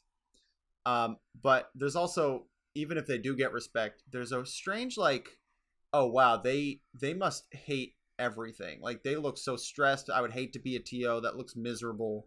And I'm not trying to say it's not hard as hell. It is a thankless, difficult job. I I do think it's undersold how strong the bonds you make with the people you're in the shitter with. Oh my Because gosh. you think of, I mean, I this might be an exaggeration. Soldiers coming home from war, uh, Uh, their platoon for the rest of their lives. They went through it, and so I think I'd love to hear your thoughts on like being in the trenches with not players. I'm sorry, with all the volunteers and organizers that are just giving up sleep, giving up happiness sometimes giving up bracket. The sacrifice where you can't enter bracket. You can't enter bracket. as a TO, I know. Yeah, and so I mean, how does it feel? Coming out of a tournament with the homies. How does that feel? I would say if the tournament goes incredibly well, and there's just like so many great things that we did, or like the top 8 was really, really high up, or whatever. There's just nothing but like, just it's kind of hard to describe. Just nothing but you feel like this sort of like intimate connection with the people that you're working with. I'd say that's the main thing you get with just like being in the trenches. There have been many stories um, of that too. Like the ones where I'd say like the ones actually interesting enough, the ones where I had to back up Jade because Brandon had like worked with me a little bit on like the seating side, but it's like the first time I truly got to like work with Brandon, and Brandon, I guess like because like Jade gave me such good directions, and just taught me so well. Um, I think like Brandon was like, dude, good shit today. Like you did really well. Maybe we had this. There was like they'd be like a player issue or whatever, and it's like you solved that incredibly well. That was super smooth and stuff like that. Just like little details like that, or like if like one of us is just a little irritated in a situation or whatever, or like mega stressed and we think they need thinking they refuse to have an extra hand, but that they need an extra hand or just a check-in sort of, that will always like come up, and it's kind of like a reminder. It's like, hey, I got your back. There have been many times I would say where I would see that Jade is overworked, and even though they refuse to they refuse, like they'll be like, no, I'm fine, or whatever. It's like I know deep down, it's like I know you're probably really stressed right now, so it's like this is the one time where I say I will not listen to you because I know that it's both as a TL but also as a friend. It's my job. Like I wouldn't say even an obligation or a job. It's just it's just me having to check in because I care, because we're all going through the gutter, and our mental sanity and stuff together is definitely going up in the air whenever we go on really ambitious projects like this. Yeah, for sure. And I guess that kind of leads me into this other line of questioning is people looking to get into this. I know you talked to like what would you want to have known, but it's almost a different world. It's a completely different environment. So from your perspective, if someone were to hand you their like a Google form with their name and their please put me in, coach, I'm ready. What would you say to them if you could sit down for 5 minutes? They're about to start this journey now. I would say find what they need, what like sort of things that we just can't, like we don't have the capacity to cover, and see if like those folks can fill them, and to make sure also that like you come prepared to do it well as well. I'd say that's definitely the one thing as well. And don't even hesitate to ask questions too. Like even if they're like completely basic questions, however, I think, you know, if you're just like wanting to learn the ropes and you're open to criticism, then constructive criticism, and I'd say also like just like being communicative, that definitely helps if you were to like first get into it. And I'd say just finding ways to help, because sometimes there won't, like for some TO situations, there unfortunately there'll be times where like you don't really need much of a help, so you don't really have much of like, you know, a chance to like work in. So like in my situation for Rollback Rumble, I wouldn't say I got lucky, but just, you know, I filled a void that they didn't really have. And then, you know, that seeding thing evolved into many other things and skill sets. So sometimes you just takes, you know, maybe finding that one thing that, you know, they don't really, are kind of, the TO team is like unsure about, or they need a little assistance with. And who knows, that can lead to something bigger. It's like sometimes you just need to get yourself out there, is my biggest advice, which is difficult. Believe me, I know, and I'm still learning. But I would say that's the biggest advice, is sometimes you just gotta get yourself out there. And once you find like a good set of people, or like I said, people that you enjoy working with and they enjoy working with you, then you can probably start getting into, you know, the specifics on like, you know, it just like on like going expanding upon where you're not just a seeder and such. Because that's kind of how it was. I just started out as, you know, yeah, I'm just working, you know, for Brandon and Jade.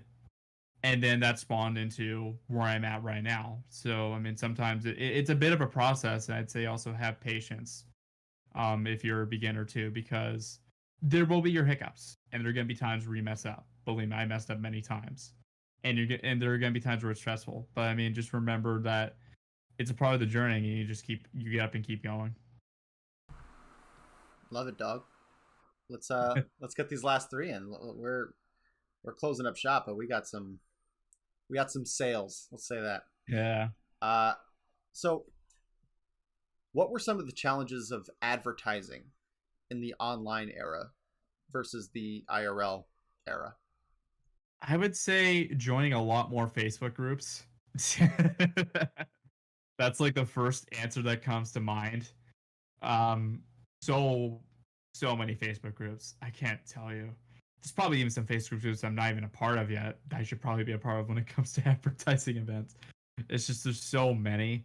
It's just it broaden, like being really broad, like, and expanding on where you're advertising. Like you want, like if you're gonna advertise a tournament, I would say like the biggest struggle in the online age is just getting yourself out there outside of, you know, just NorCal in this example for me. You know, it's like it was just NorCal I would advertise before. But then you realize there's a whole nother community out there, not just NorCal Melee. And I think it's been like the most difficult thing is how do you get yourself out there? Do you do it through Discord servers? Do you do it through Facebook, Twitter? There's so many things that goes into advertising a tournament. And sometimes you just need to post a plug there and be very concise on what you're saying. To make sure that, like, yeah, this is a tournament. The time's right there. Everything you need to know is right there. This is where you sign up. You want to make it very simple and easy for people to understand where everything is, and also how to enter too, because otherwise you're just gonna have people asking questions, or they'll look at that and be like, oh, what's this? And it'll just scroll past and, you know, just not even care. And I think that goes really what goes in like online, and that's probably been the most difficult thing.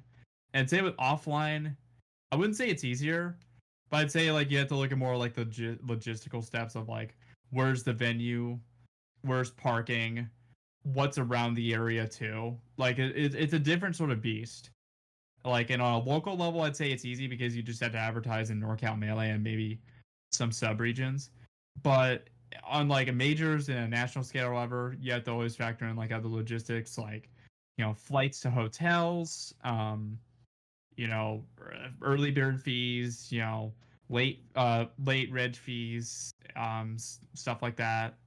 Like there's so much. It's just a different beach as a whole. I'd say they have their own set of difficulties, and their own set of like strengths as well. It's definitely an interesting topic that can be talked about in more detail, though. Nope. We're gonna move on. We just sake of time, man. I would love to keep going on IRL versus online, and we will, but not today. Trust me. Yeah. So these last two are pretty crunchy, so we'll be all right. What's your advice for someone who just wants to learn to do shit? Not melee, not anything particular, just wants to get better at skills. Sometimes you just gotta figure out yourself at times. Sometimes just throw yourself in, learn through trial and error before you start asking for help. That's one of the main things. I'm a type of person that would sometimes prefer just to be thrown into the mix, because that sometimes is the best way to learn, and the best teacher in the world is just getting yourself in there, because then you get a very fresh point of view. You're not really like over instructed or whatever. You kind of like, you'll figure out things yourself, if that makes sense. And that's one thing I'd say when I play melee. That's sometimes like I won't want to do Texel one day, and I just want to throw myself in there, because sometimes it's not always going to be like a set path. And that's, I'd say, the one thing when you go to learning things is that it's not going to be a set path. And some people learn faster than others. Some people learn certain strengths faster than others. I would say like time management and me like being responsive to people is a strength I have acquired and I'm really good at compared to most when it comes to TOing. But then there are times where I would say on the logistical side, or like the really difficult questions, or maybe you're having like a player issue or whatever, maybe I'm not as great as that, and someone like a Jade knows how to handle those situations a bit better.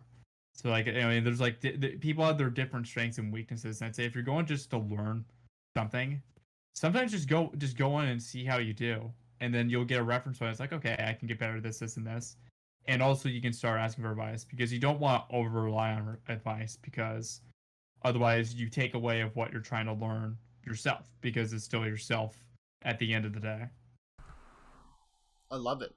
Yeah. And one of the things Will and I talk about all the time is failure, right? Is like, I think it's a little cliche at this point, like you got to fail to get better. And it's known, I think it's one thing to say, oh, you should be failing all the time when you're starting off, when you're still developing skills, when you're still learning.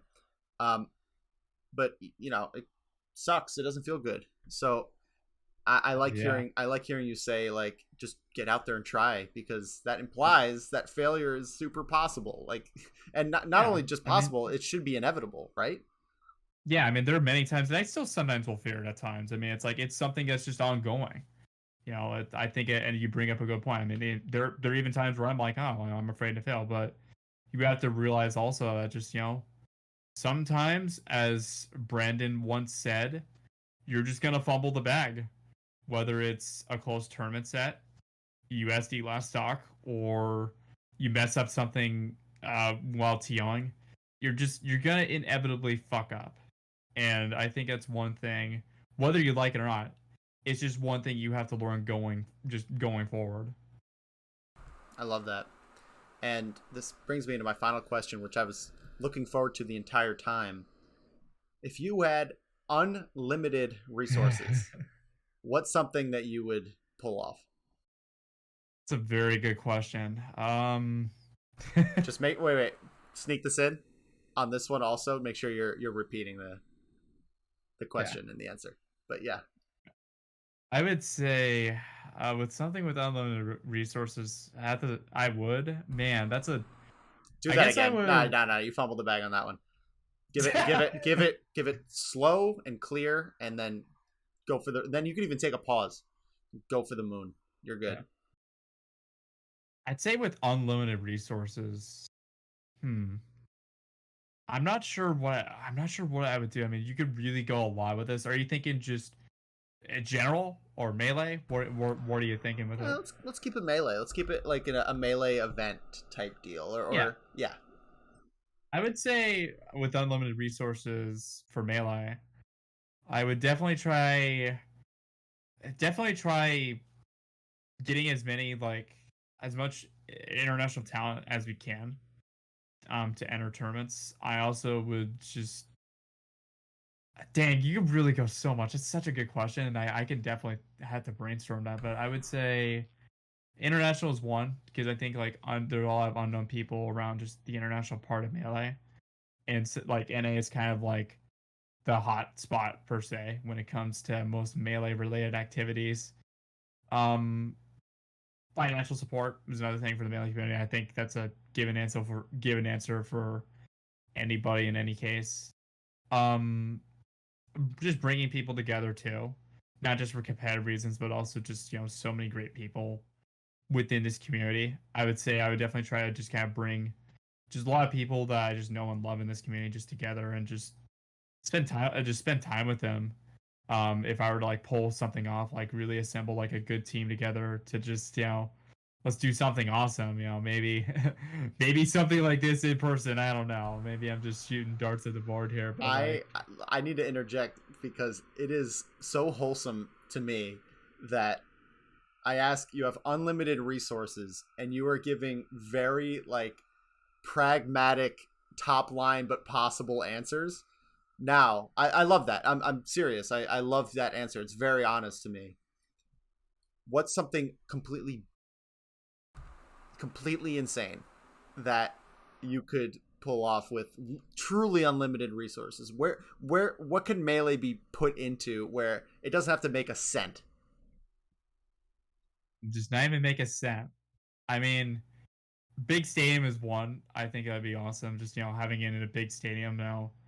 Maybe Chase Center, more than just a billboard. Maybe actually have a major inside the Chase Center. I don't know. Like, just like have something really big. Make it like a spectacle, sort of. Where you have like a big stadium or whatever, or maybe even like something like very niche, like how Smash Camp does it too, with it being just like just like in a cabin or whatever, and you're just with homies for a week.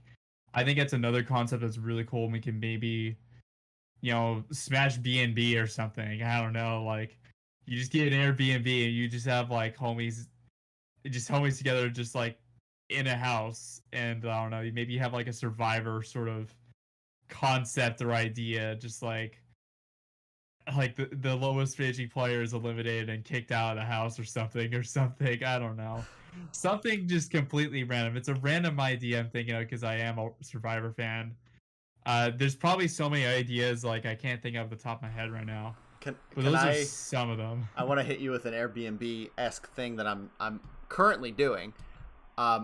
So I've been looking into obviously tournaments coming back, IRLs. I'm trying to get a couple cars together for a regional, right? And then after the tournament, it's driving distance, if it's MDVA, if it's like Connecticut or New England or even Ohio, maybe. I don't know, man. Just, get a bunch of homies to drive there and then get a suite and do like a 16-person Smash Fest. You get 20 people in a suite in a hotel. And then you just get a few whatever extra rooms you need, but it's hosted in one big hotel room. And you pretty much just extend the regional into like a 1-day major overnight Smash Fest. That's like we've done it before. It's hype. Yeah, it's they call it like room hopping or like hotel hopping. At majors. I think it's I mean, that's something I'd love to do when majors come back. It's just going from hotel to hotel to play somebody. I think that's one thing that I would definitely like to do. It's like, after the tournament ends, what do you do afterwards? Like, do you go and get food? Do you just go hotel hop? Maybe just have like a bunch of people. I know it's like really simple, but I mean sometimes just getting like a massive dinner together. I know it's a lot of Smasher too. I think it's just another thing. Maybe we can add something around that, like Smash Supper or something. I don't know. I'm just full of ideas right now, but I think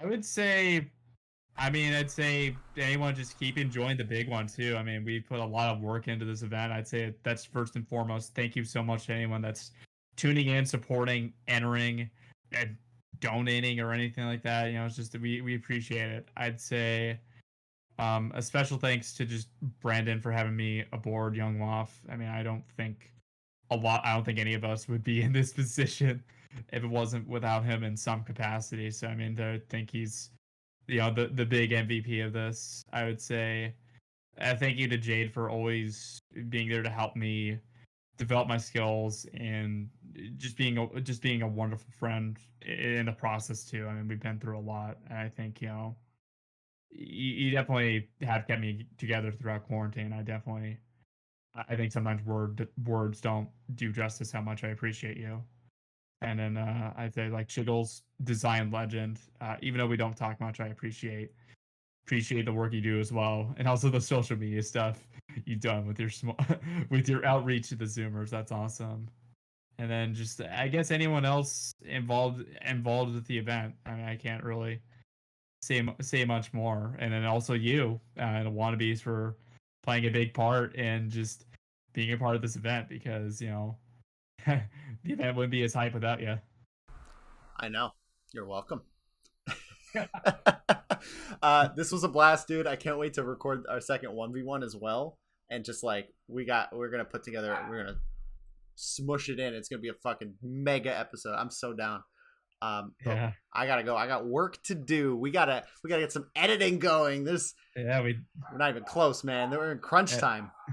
Dark Gen X just messaged me too, so I have to get back to Dark Gen X now. Let's get to it, man. Good stuff. Thank you, and hey, glad to meet you. Yeah, I think when we get the full 1v1, that's gonna be. Now I'm hyped because like we have a ginormous like. It's like I'm glad it's like wait, I'm gonna be part of a mega episode now. It's actually pretty sick. Give me one thing for the production. Just give me an extended, not extended, but just give me a goodbye, like see you later, some sort of sign off. Hold it a little unnatural, and make it a little like physical, whatever physical thing you could do. Peace sign it's or like, wave, or just like peace. Don't overthink it. If you're thinking about it, you're doing it wrong. I'm gonna throw you into it. I'm gonna say see you later, and just throw me something. First thing comes to mind. Right. Nathan, thanks for coming on, man. It's good to meet you. Yeah, no worries. Later. Peace. Great. I don't know. No, I love it. Came out the top of my head, brother. I was the first thing that came out. That's exactly what I wanted. It's perfect. I'm just like fuck it. That's what you're gonna get. All right, we're stopping recording. Shit. Because this is tacked on, so we don't have to do an intro. I feel like that sort of thing comes out in like your space. You know, it's like when I'm in my space, I feel like there are some things that are really important to me. Making sure I have everything I need around and stuff like that. But in terms of cleanliness, that doesn't come out. Or cleanliness is not what I mean. Like tidiness is what I mean. So tidiness is the right word. I'm clean. I'm just not tidy. And I think we all kind of have those kind of things, but it's weird because I'm almost the opposite. If I'm out at a fest or something, I'm like, I'm able to have fun and stuff, but I'm constantly like, where's my shit? Like I'm always making sure I have everything in order, and it's kind of it's funny how it's opposite for us. Yeah, I'm like the same way where I'm like, I want to make sure I have this, and this, but like when I'm actually just around people, and they ask me like, do I want to go to a place or whatever, I'm usually just kind of down for whatever. I'm glad that you brought up that point, because like at least for like the actual possessions I have, I'm like, I wouldn't say high maintenance, but like I said, attention to detail. It's like, want to make sure I have everything, make sure I don't lose everything or lose anything. But when I when I'm like around just like actual people and they want to be like, yo, you want to have food or whatever, something like that, I'm usually down for just like whatever, really. I mean, I'm not really someone that's like too picky when it comes to that. It's just, I'm mostly just more just vibing with people. You strike me as someone who would be a great person to room with for a major. I don't know what it is. I think it's a combination of like you are a clean, tidy person, but you aren't high maintenance. That's like the ideal sort of dude that can come through and just like, hey man, are we gonna get food later? Are we trying to play tonight? Are we trying to go to sleep early? It's like whatever, just kind of Yeah. going with it. That's what you strike me as. Yeah, like I mean, if you want me to do degen hours and you just want to degen out, yeah, I'll degen out. I'm just here to have fun, really. I mean, because I mean, it's fitting you say that too, because I'm gonna be probably doing that stuff more in the future, because I definitely intend to just travel out to more events. So I would say I don't know, maybe I'll become that type of person. I mean, I haven't had a lot of experience to really say how I am or really like get a feel for it. And also like I'd have to just see like who am I rooming with too. Like, will I vibe well with this person as well? Do I feel safe around this person? It's like there's a ton of details that goes into it, but it's just primarily for me. I'm just like someone just if I have a place if I have a place to stay and there's someone I can just get along with, then it should be pretty easy. I'm not too up in arms about it. I'm just like, if it's melee, it's here. If we're getting food, that's great. And if we're just, doing whatever, if other people want to come by, yeah, it's cool. We'll hang out. Yeah, that's definitely the ideal. Just person to hang out with is just like you're someone who's gonna sit. We just played friendlies for an hour and they were very good friendlies. We were hovering around 80, 90 ping, so that was an imperfect scenario, but I thought the games were really fun. And yeah, I mean, what else do you want? Someone who's gonna challenge you at the game, like kick your ass, give you those 3 stocks every once in a while, and then like yeah, you're trying to get food, and you're like yeah, sure, I'm not gonna be prickly about it. Well, Food's food. food is food. That's true, and that's part of the reason we travel is to get the good shit. But before we keep going, because I could talk about majors coming up for forever. I want to just get out what the topics are that I wanted to talk to you about, and then we'll just make sure we hit everything before we call it a day. Yep. We are wrapping up a mega episode. The first episode we did was a little bit of like a classic 1v1 where you talked about your upcoming your coming up.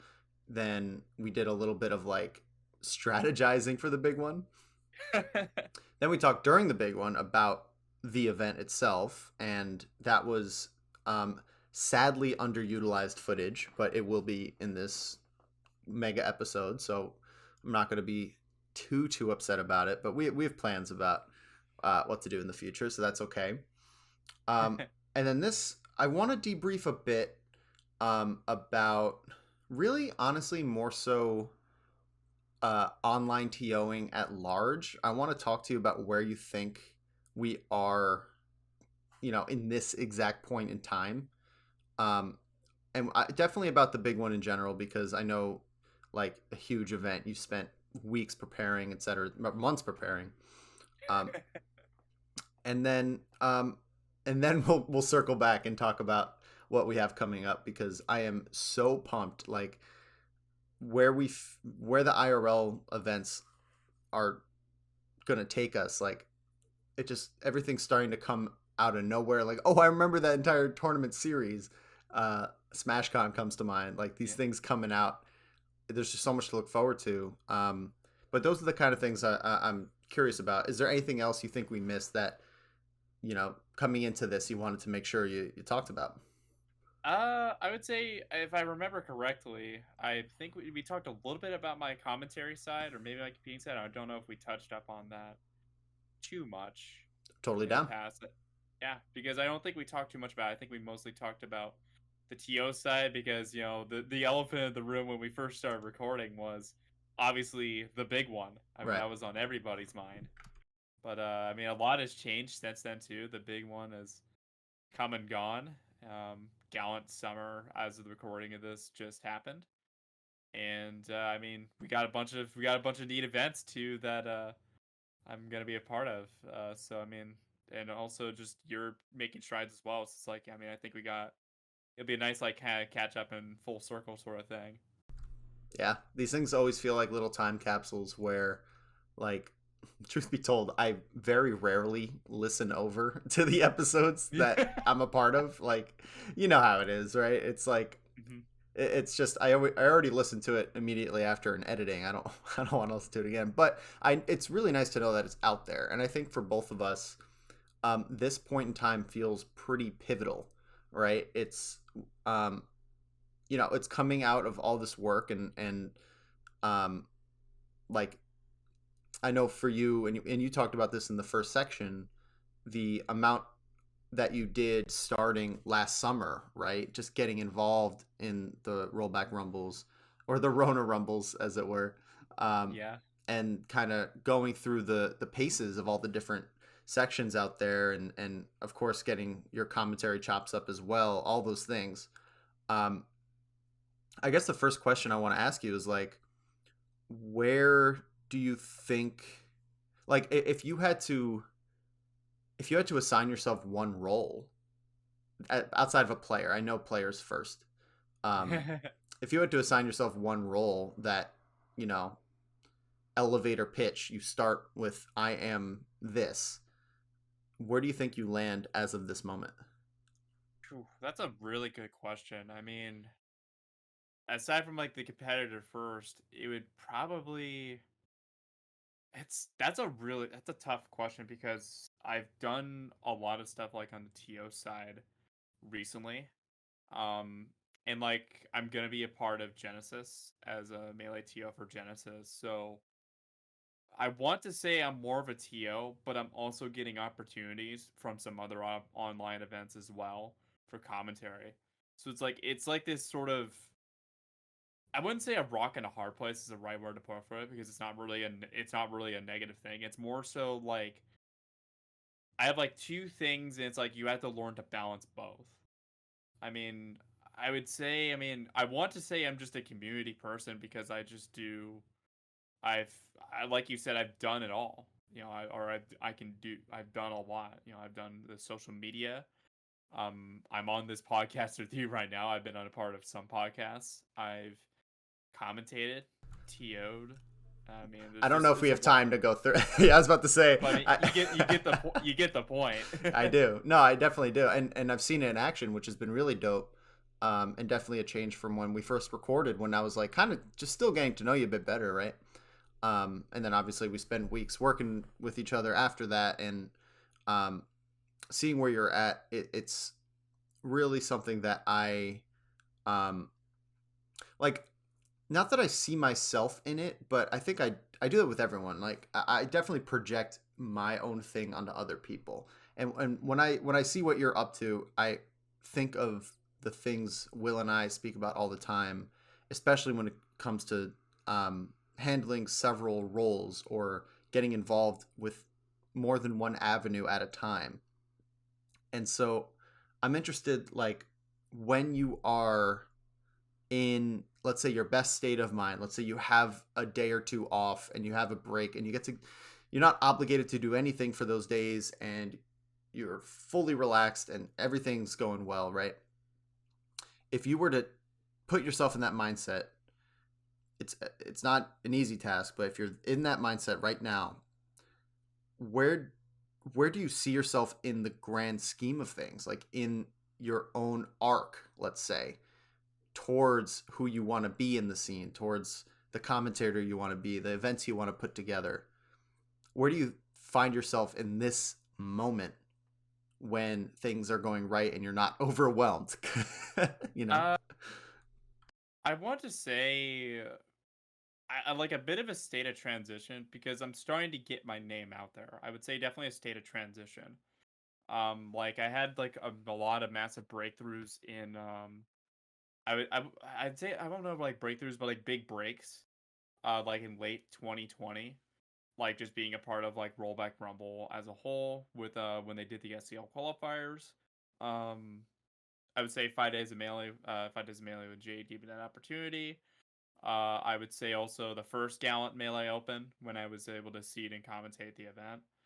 And then just kind of returning to form a little bit as a player, getting some good wins recently. So I mean, it's this weird state of transition where I kind of have had this resurgence, and it's in like now that like the big one in Gallant Summer is done, there's only one event just as of the recording of this on my docket, which is just to commentate, commentate a tournament that I'm gonna get paid for. But like aside from that, it's like I don't really have much. So it's like it's this weird sort of situation because Genesis is like 5 months away. And a lot can happen in those 5 months. I may have like another, maybe other things come to me in the books. But as of this moment, I don't really have much on my list. So it's kind of just, do whatever. It's a weird sort of, I don't want to say I don't know if like is the right word, like a right saying for it, but it's almost like okay, the big one's done and Gallant's done. Now what? And you think to yourself like, okay, where do we go from here? Because we just did this amazing event. I mean, I don't think anyone's done anything like this. And then you go and do Gallant, which is basically the staple online major at this point. Where do you go from here? So that's what I'm thinking. It's like I've made a name for myself, and I have a pretty big impact on all these. Do I continue to take a step up? Do I start being a bracket director? Do I start running my own bigger scale events? There's a lot of questions to be answered. Some of that may involve debriefing with folks like Kevin Deere, the person that runs Gallant, Jade, because we're gonna be doing Genesis together. We're kind of debriefing right now.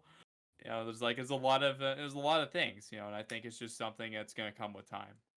Yeah, absolutely. I mean, I was gonna follow the commentary, and I will, but the idea of debriefing is something that Will and I in the last couple episodes are still working through, still trying to figure out like what was that thing we just spent weeks upon weeks truly grinding towards.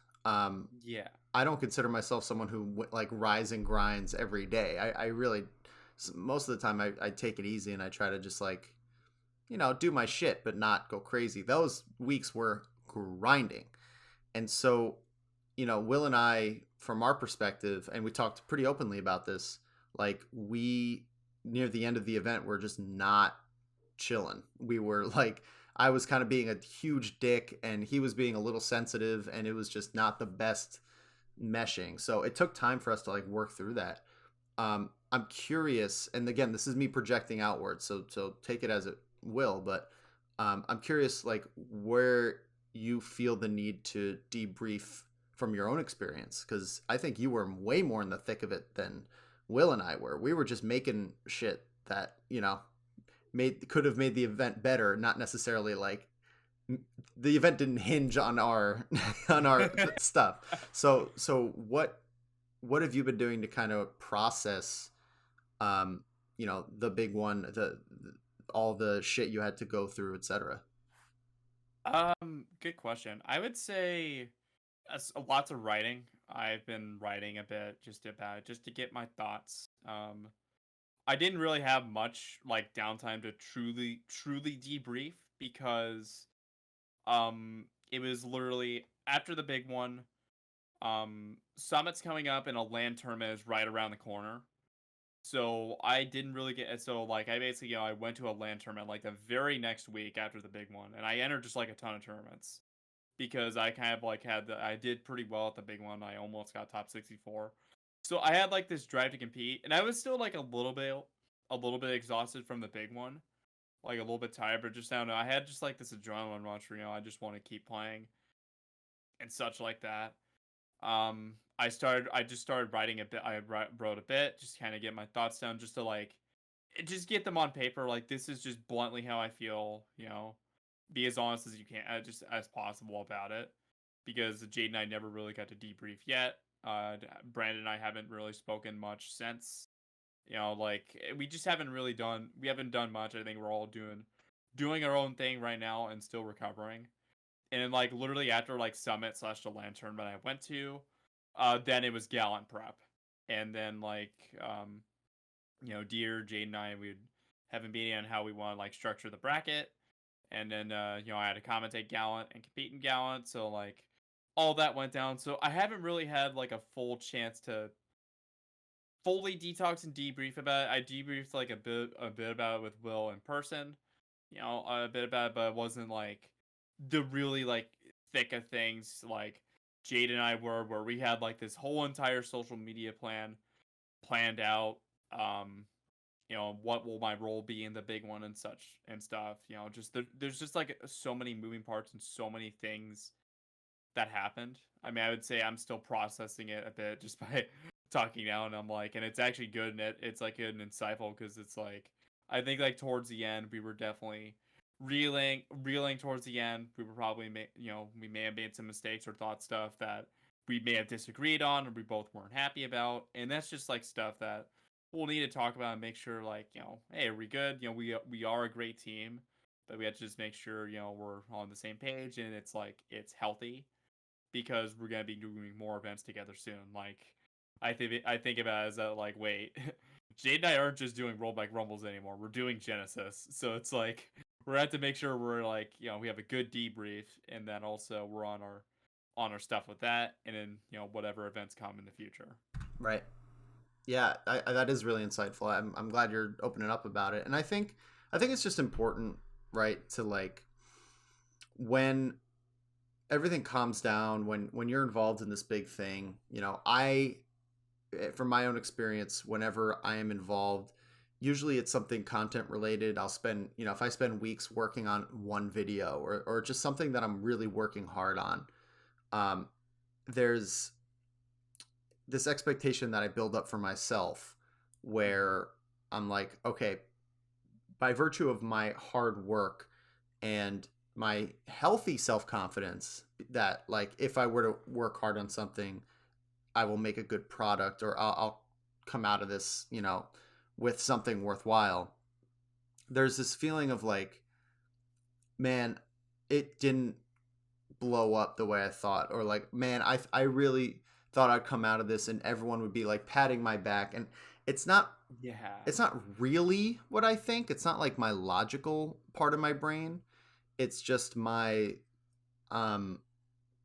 I guess it's some of it's ego. I guess some of it is just when things get rough in the moments of doing the work and going through the process, when things start to go bad, that's the shining light that I look towards, is like, oh, it's going to be so worth it once it's all done. And I guess those expectations can never truly be met. Sometimes they are, I guess. Like, sometimes people really do come out of things and really have a moment and blow up and their lives change. But for the most part, we're kind of just grinding and getting better incrementally and having a chain of opportunities. One leads to another, leads to the other. I'm just, that's where I'm coming from. And I'm curious, like, what your thoughts are on that, because I don't get that read from you. It doesn't seem that you had like these giant expectations of what would happen to you personally.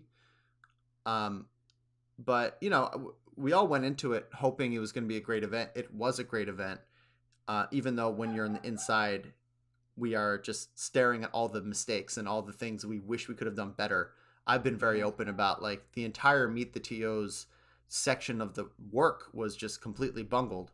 And that was me. And so like that's where I'm coming from. I'm really curious, like, how your expectations were handled throughout the whole process.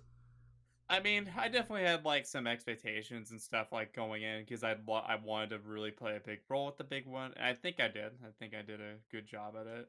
But I mean, you have to just also realize at the end of the day, the big one has come and gone.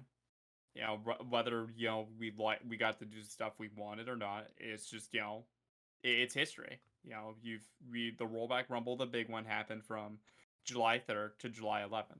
So I mean, in that time frame, that's when the stuff happened, and anything afterwards, it's just that just wasn't the big one. It's like, unfortunately, the Meet the TO section wasn't too much a part of it, but it's like wasn't a part of it, but it's like, it's okay, because it's just that's just what we had to deal with.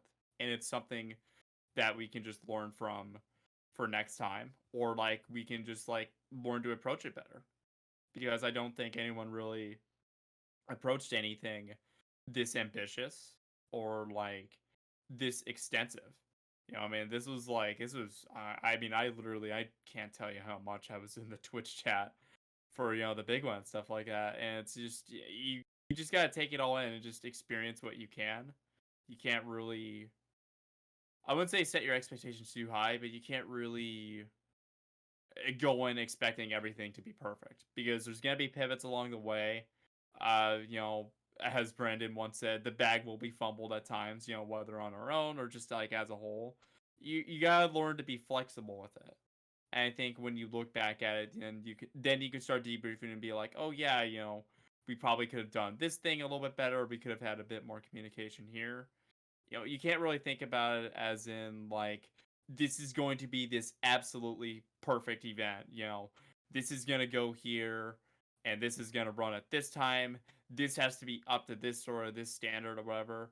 You put just so much unnecessary pressure on yourself, but also just like the folks around you. And that's just something like, I think when we're human and we have like the high standards that we do, or like the high standards that we do, like I'd say we all strive to do our jobs well, or our work well.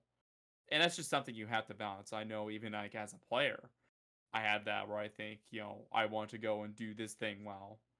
And, and maybe I'm not happy about it with the result if I get upset or whatever. And it's the same thing like as a TO or a commentator. You may have a commentary block where you're just saying all the right things and it happens just organically. And that's kind of what you have to go with. There's no true like, this is the perfect tournament and this is how it's going to go. You have to let it happen organic and something very pure come out of it. I mean, the first tournament that comes to mind when I think of this pure sort of thing, just from my personal experience in working on an event, was Gallant Melee Open Spring. And I would say that tournament, and there were a lot of things that were so unexpected to happen. Just like I see at the tournament as always. And I was scheduled just to do one commentary block with a wonderful commentator named Zen, and we had a great block. And I also was a part of like the volleyball invitational. I was actually the person that pitched the idea to Deer, and he gave me the green light. And it was a fun event. And like those first 2 days came and went, and then the unexpected event happened of Brandon oversleeping, and Deer hit me up to do a block. And I got to commentate a block with Blur, and I was like, I just got to commentate, like, this is my big break. I got to commentate literally top level Melee. And, it was a big deal when I was on a big stage, and I did it well. And that's something, if you were to ask me the weekend before Gallant Spring, that I would be, doing a block with Blur and I get to commentate some amazing matches, like HBox and Nunn went to game 5 last talk, I would have said, no freaking way. There's no way. But it ended up happening. And it was an incredible event as a whole. And that's where you got to go with like the, let it happen organically or expect the unexpected. Because you may have a situation like that where it's like, sometimes you just gotta roll with it. I mean, I was literally just like, I was literally in my pajamas when Deer gave me the DM, sent me the DM. To be like, yo, you want to commentate? And I'm like, yeah, sure. Can you give me like 5 minutes? And I went and got dressed, made my bed, made myself look decent, and I just did the block. It's just sometimes it just happens. Yeah, definitely a common thread in a lot of people's Melee careers, but really like the back end Melee careers, from content to commentary to TOing, is a little bit of right place, right time sprinkled in there, but it's really just making yourself available and working on your craft, like just getting good at it. I think another common thread, which you kind of spoke about, but it ties into something I've just been constantly thinking about, is like building up our capacity and our capabilities, right? Which are two different things, right? It's like, what can I handle for a week, for 2 weeks? That's like capacity, but how well can I execute on the things is the capabilities. And we're kind of wrapping up our big one discussion here. We touched on all the different angles, which was hella dope. The big takeaway from me is like a better understanding, but also just higher level of my capabilities and my capacity. Like I came out just a stronger editor, a stronger project manager, better at time management as well. And so, I'm curious what your takeaways are whenever you are either doing an event like Gallant or the big one, or just doing commentary blocks, like being put into an event, both a block that you were scheduled for and one that you found out 5 minutes before you went on. What is your thought process towards just improving at commentary, at TOing, all those things? Good. I would say good question. I mean, I would say probably when it comes to commentary, I would say just getting better on what you say on the mic. I know it's a kind of a generic term, but like there are times where I may I'll ramble on too much, or I'll say just like I'll say like repetitive words that just sound repetitive, and the audience can easily just like drone that out. Like it being more engaging, and like when there's like a bit of downtime and filler, making sure that you can keep the audience engaged as well. And if there's technical difficulties, like say Slippy is not being kind to us today, learning to be flexible with it and not like getting too down on yourself, like it's it's something beyond your control. And that's something like I'm trying to learn and manage as well, because on the commentary side, excuse me, it's been a long day. um, I would say Son of a bitch, you got me. I would say just learning to be flexible with that, because like on the commentary side, there's just like some unfortunate events that happened. Like Texas dropped out of like regional crews, so I wasn't ever even able to commentate that block. We had a lot of slippy errors that happened when I commentated doubles. And the only one that really like came to fruition was the or like I would say that like didn't have the least amount of mishaps was the Asia one. And that's just something you have to learn to accept, that those sort of things happen. And I was like, in the moment I was like super uptight about it. I'm like, dang it, this sucks. It just seems like nothing's going my way. This is a disaster. You get all these thoughts. I would say just like on the commentary side, just learning to be flexible with those things. I would say on like as a TO, or like I would say just a manager side. I feel like TO, so it goes more beyond just TOing. I would say just learning to be engaging on social media. I would say like just learning to come up with captions, or what is something that can catch the people's eyes. Like we were running when Jay and I were running the Twitter account for the big one, hyping up the players, be like, yeah, this person's entering this tournament, or like Magi is the captain. We need a cool caption for Magi, because she's gonna be captain for, I think it was Southeast, I can't remember. But like you have to learn to be engaging with your audience with that. I would say um learning to reseed for the first time. That was the first time I've ever had a reseed a tournament. We reseeded top 64, and Dark Gen X, the legend, gave me such amazing notes and such good like feedback on that. Being a content producer, content creator for the first time with my combo video piece for the big one, which a lot of folks have said liked it, and thank you very much to anyone that did watch it. And that was fun too, and definitely it showed like, hey, I can maybe do this as well. And I'd say just like being a good communicator, like a lot of folks, I had a lot of meetings with folks, like when we were just getting turned down for Walt on board, I talked to Walt a ton, like getting him into the server, what do we want Walt for? Oh my god, I'm yawning again. I guess this is the yawning section of the podcast. But, yeah, I'm immune now. Yeah, you're immune. Like getting Walt on board, the whole entire Rags Funhouse segment, I was the one that suggested it to Jade, and I was the one that kind of reached out to Ragtime Mouse and be a part and have her be a part of it.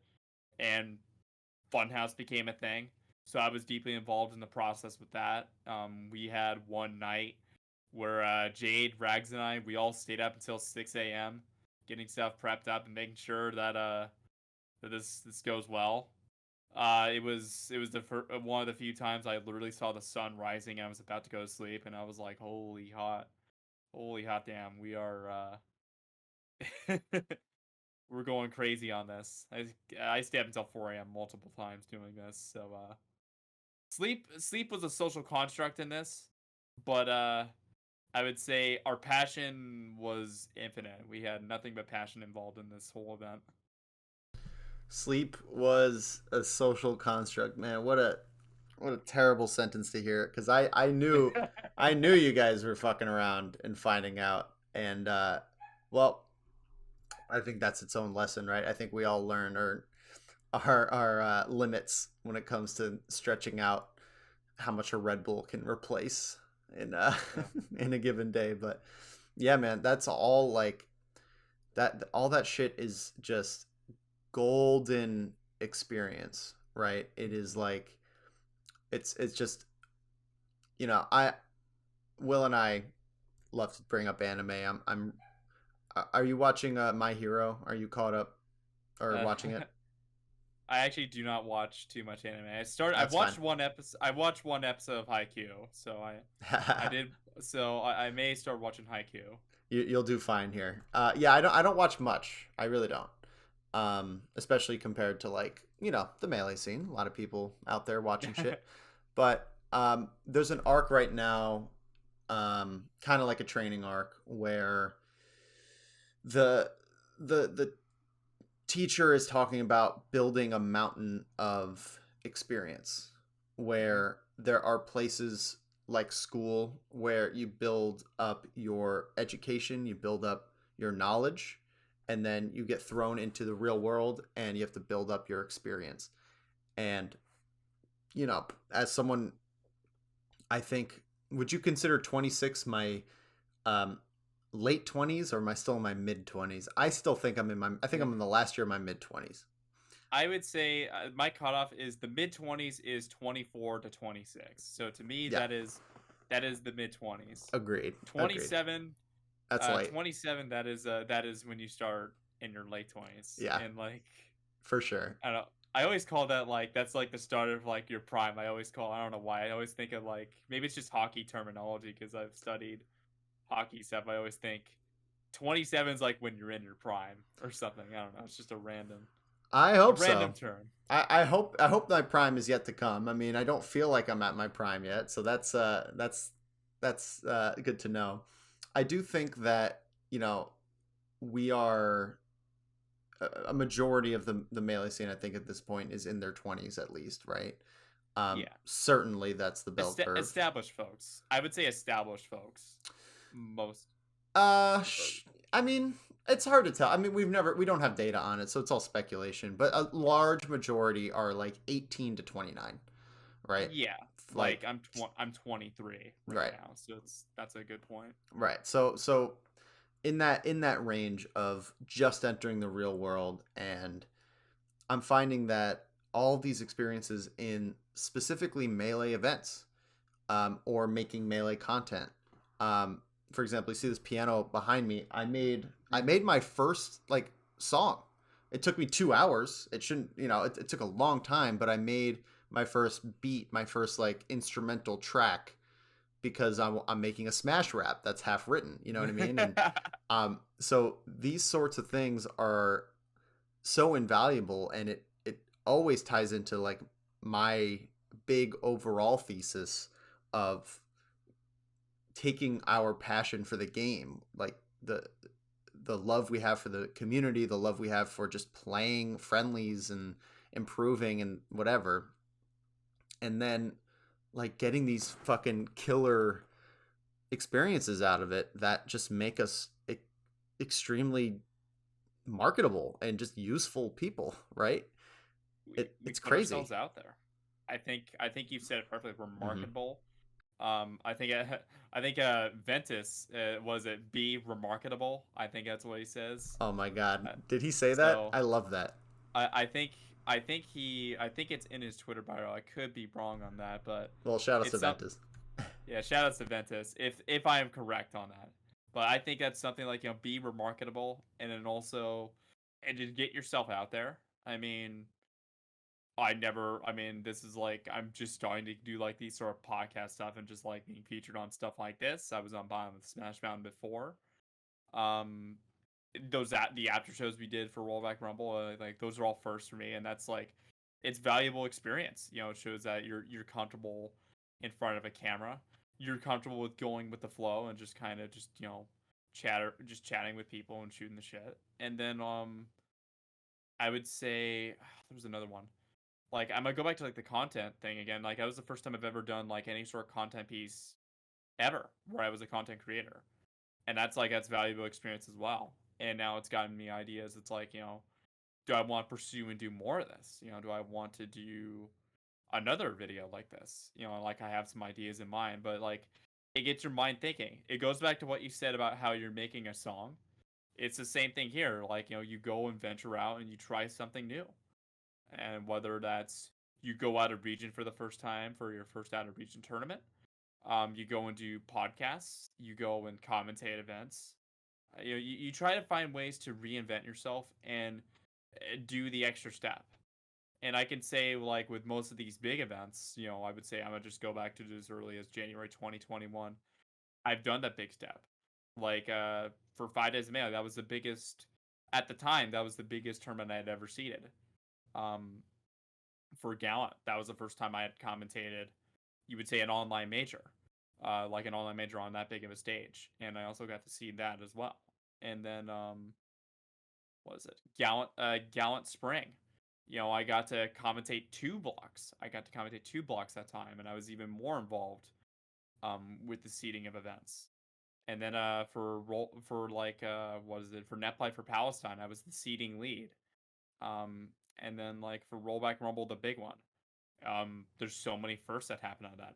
I was the social media person. I was the one of the content leads, the content manager and all that. Like, there's so many things. You try to find things to improve yourself each time. I think it's a simple way to put it. And yeah, I think that's like all I have to say. You just find ways to reinvent yourselves. You don't want to get complacent or feel like you're hitting a wall. You want to find ways to step up your game each time. And if you can do that, then you can always make some sort of progress. Yeah, I love that. I think that kind of, there's different avenues towards that stepping up your game, right? There's the, pick the thing you love and do it over and over and over again. And each time you do another rep, either you could try to find that weak spot and you kind of shore it up, or, oh man, I'm really good at this one particular thing, let me just hammer that over and over and over again until it becomes second nature. Or I think the path you're on is like, let's see how many things I could stick on this belt. Like, what else haven't I done yet? And really, that just comes from like, from what I'm hearing, you don't really know what that is until 2 weeks before the event, and they're like, yo, Nathan, we need someone to, like, I don't know, organize the layout of the venue. And you're like, oh, I've never done that before, but I guess I'll choose where the chairs go and the booths, or, you know what I mean? Like, I mean, I'll do it. Whatever it ends up being. Yeah. I mean, it's great that you mentioned that too. And like, these are stuff, and I think it's fitting that you led this in, because this is probably this type of stuff that I'm going to be, probably handling with Genesis. Genesis just got announced, and Jade and I are going to be the Melee TO. So, I mean, I'm sure like that type of stuff is going to come up, because this isn't online anymore. This is LAN. And I think another thing, let's just say this, get this out of the way real quick. It's freaking Genesis. This isn't just your average, your regional or whatever, or national. I mean, this is the real deal. This is the thing. Yeah. So I mean, you're gonna have like that type of stuff in mind, and those stuff, and like, we're still in the early stages, in the early process right now. We have like ideas in mind that we're probably gonna toss around. Like, yeah, do we want to do this? Do we want to do that? And I'm sure it's just gonna be the same thing, as it is like with online. Obviously the process is gonna be different, because we're gonna be like physically at the venue. We're not gonna be on Discord calls. We're going to be like physically with each other, and that's going to be, it's going to be different, but it's another challenge where you're going to be like, okay, let's go and do this, let's just go and do this thing. Whether it's I have to set up the chairs, test the consoles, wrangle commentators, wrangle players around. There's just there's a ton of stuff to consider. I think just all those things are going to get fleshed out. And the same goes for Gallant Fall, which Deere did confirm is going to happen. They're going to have a formal announcement sometime soon. I mean, Gallant Summer literally just ended as the recording of this, but the same thing will be for Gallant Fall. Is what can I do to step up? Do I want to do another content piece? Do I want to get more involved? Just get more involved on the staff side of things. There's a bunch of things to consider and think about, and it's just something where it's like, okay, I did this at Gallant Spring. Well, how can I do it better for Gallant Summer? And Gallant, or I did this at Gallant Summer. Okay, how do I do this for Gallant Fall? It's like it's layers upon layers. And as one legendary commentator once said, there's levels, and you just gotta add more levels to it. There is levels, absolutely. I think we're kind of coming to the end here. Usually, if we were to do a single episode, it would be an hour. We've gotten so much out of these recording sessions that this is going to be a fire episode. It's gonna be a feature length film. Yeah, for real. Well, there's one thing I wanted to. It kind of came to mind because, I mean, to set it up, we've been talking a lot about how the events kind of lead into each other, right? Especially your story, where you didn't know really when you started what the event after next would be, and that was kind of like a theme. It's like you just think ahead, what's coming up, do it. Oh, then that changed to another thing. Okay, great, I'll do this for that. Okay, cool. Oh, this, okay.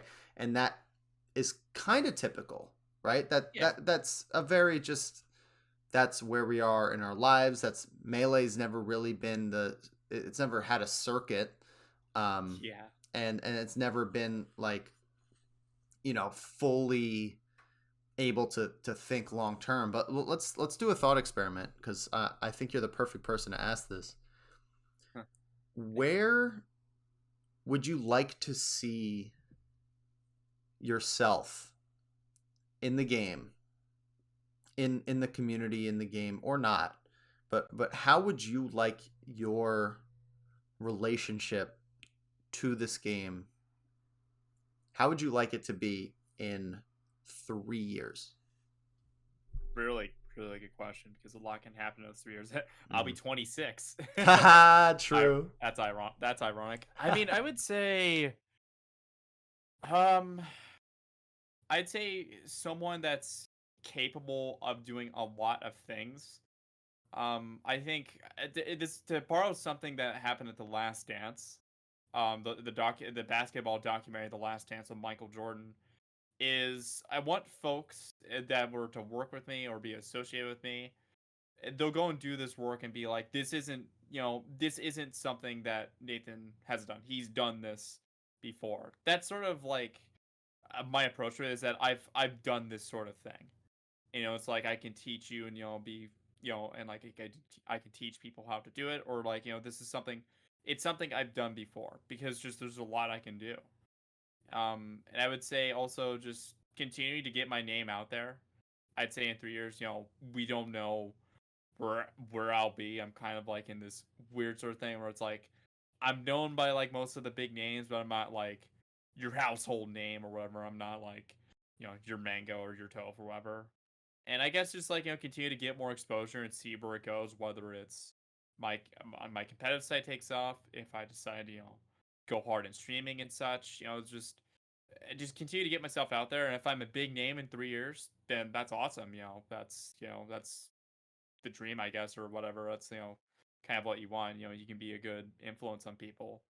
And then I would say just continue to improve upon my craft. Like even just as we're talking right now, I'm thinking in the back of my mind, it's like I'm thinking, yeah, I can get better than this, or I'm like, this is something that's like, oh, I want to try this. You look at, I'm like a kid in a grocery store where like you see like a thing, and you're like, oh, this is cool. Maybe I want to get that, and oh wait, no, that's cool. You think about those sort of things in the process, and that's kind of going through my mind right now. Whether it's like content, TOing, commentary, it's like, oh, Let's just go and do it, because there's a lot of times, you can talk it out all you want, or you can have this in your thoughts all you want, but something one of my friends just told me: don't think, just do. And sometimes you just gotta just do. And in the case for me, that I've done a lot of just doing throughout this year.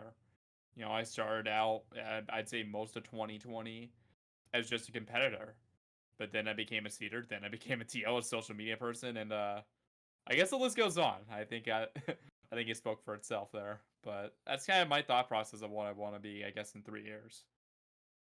I love that, man.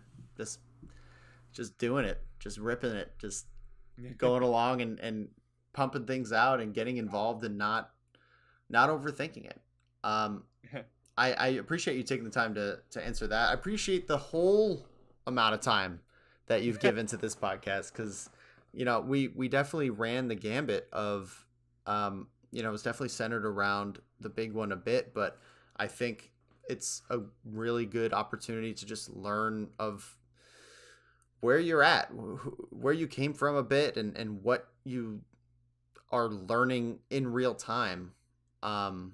Certainly one of the people we're going to look out for to come back on the podcast. We're going to be heavy on the trigger when that clout blows up. We're going to be like, yo, we got him before then, bro. And then just like we did that with Aklo, we did that with J-Mook. So you'll be the first to come out on the Falcon side.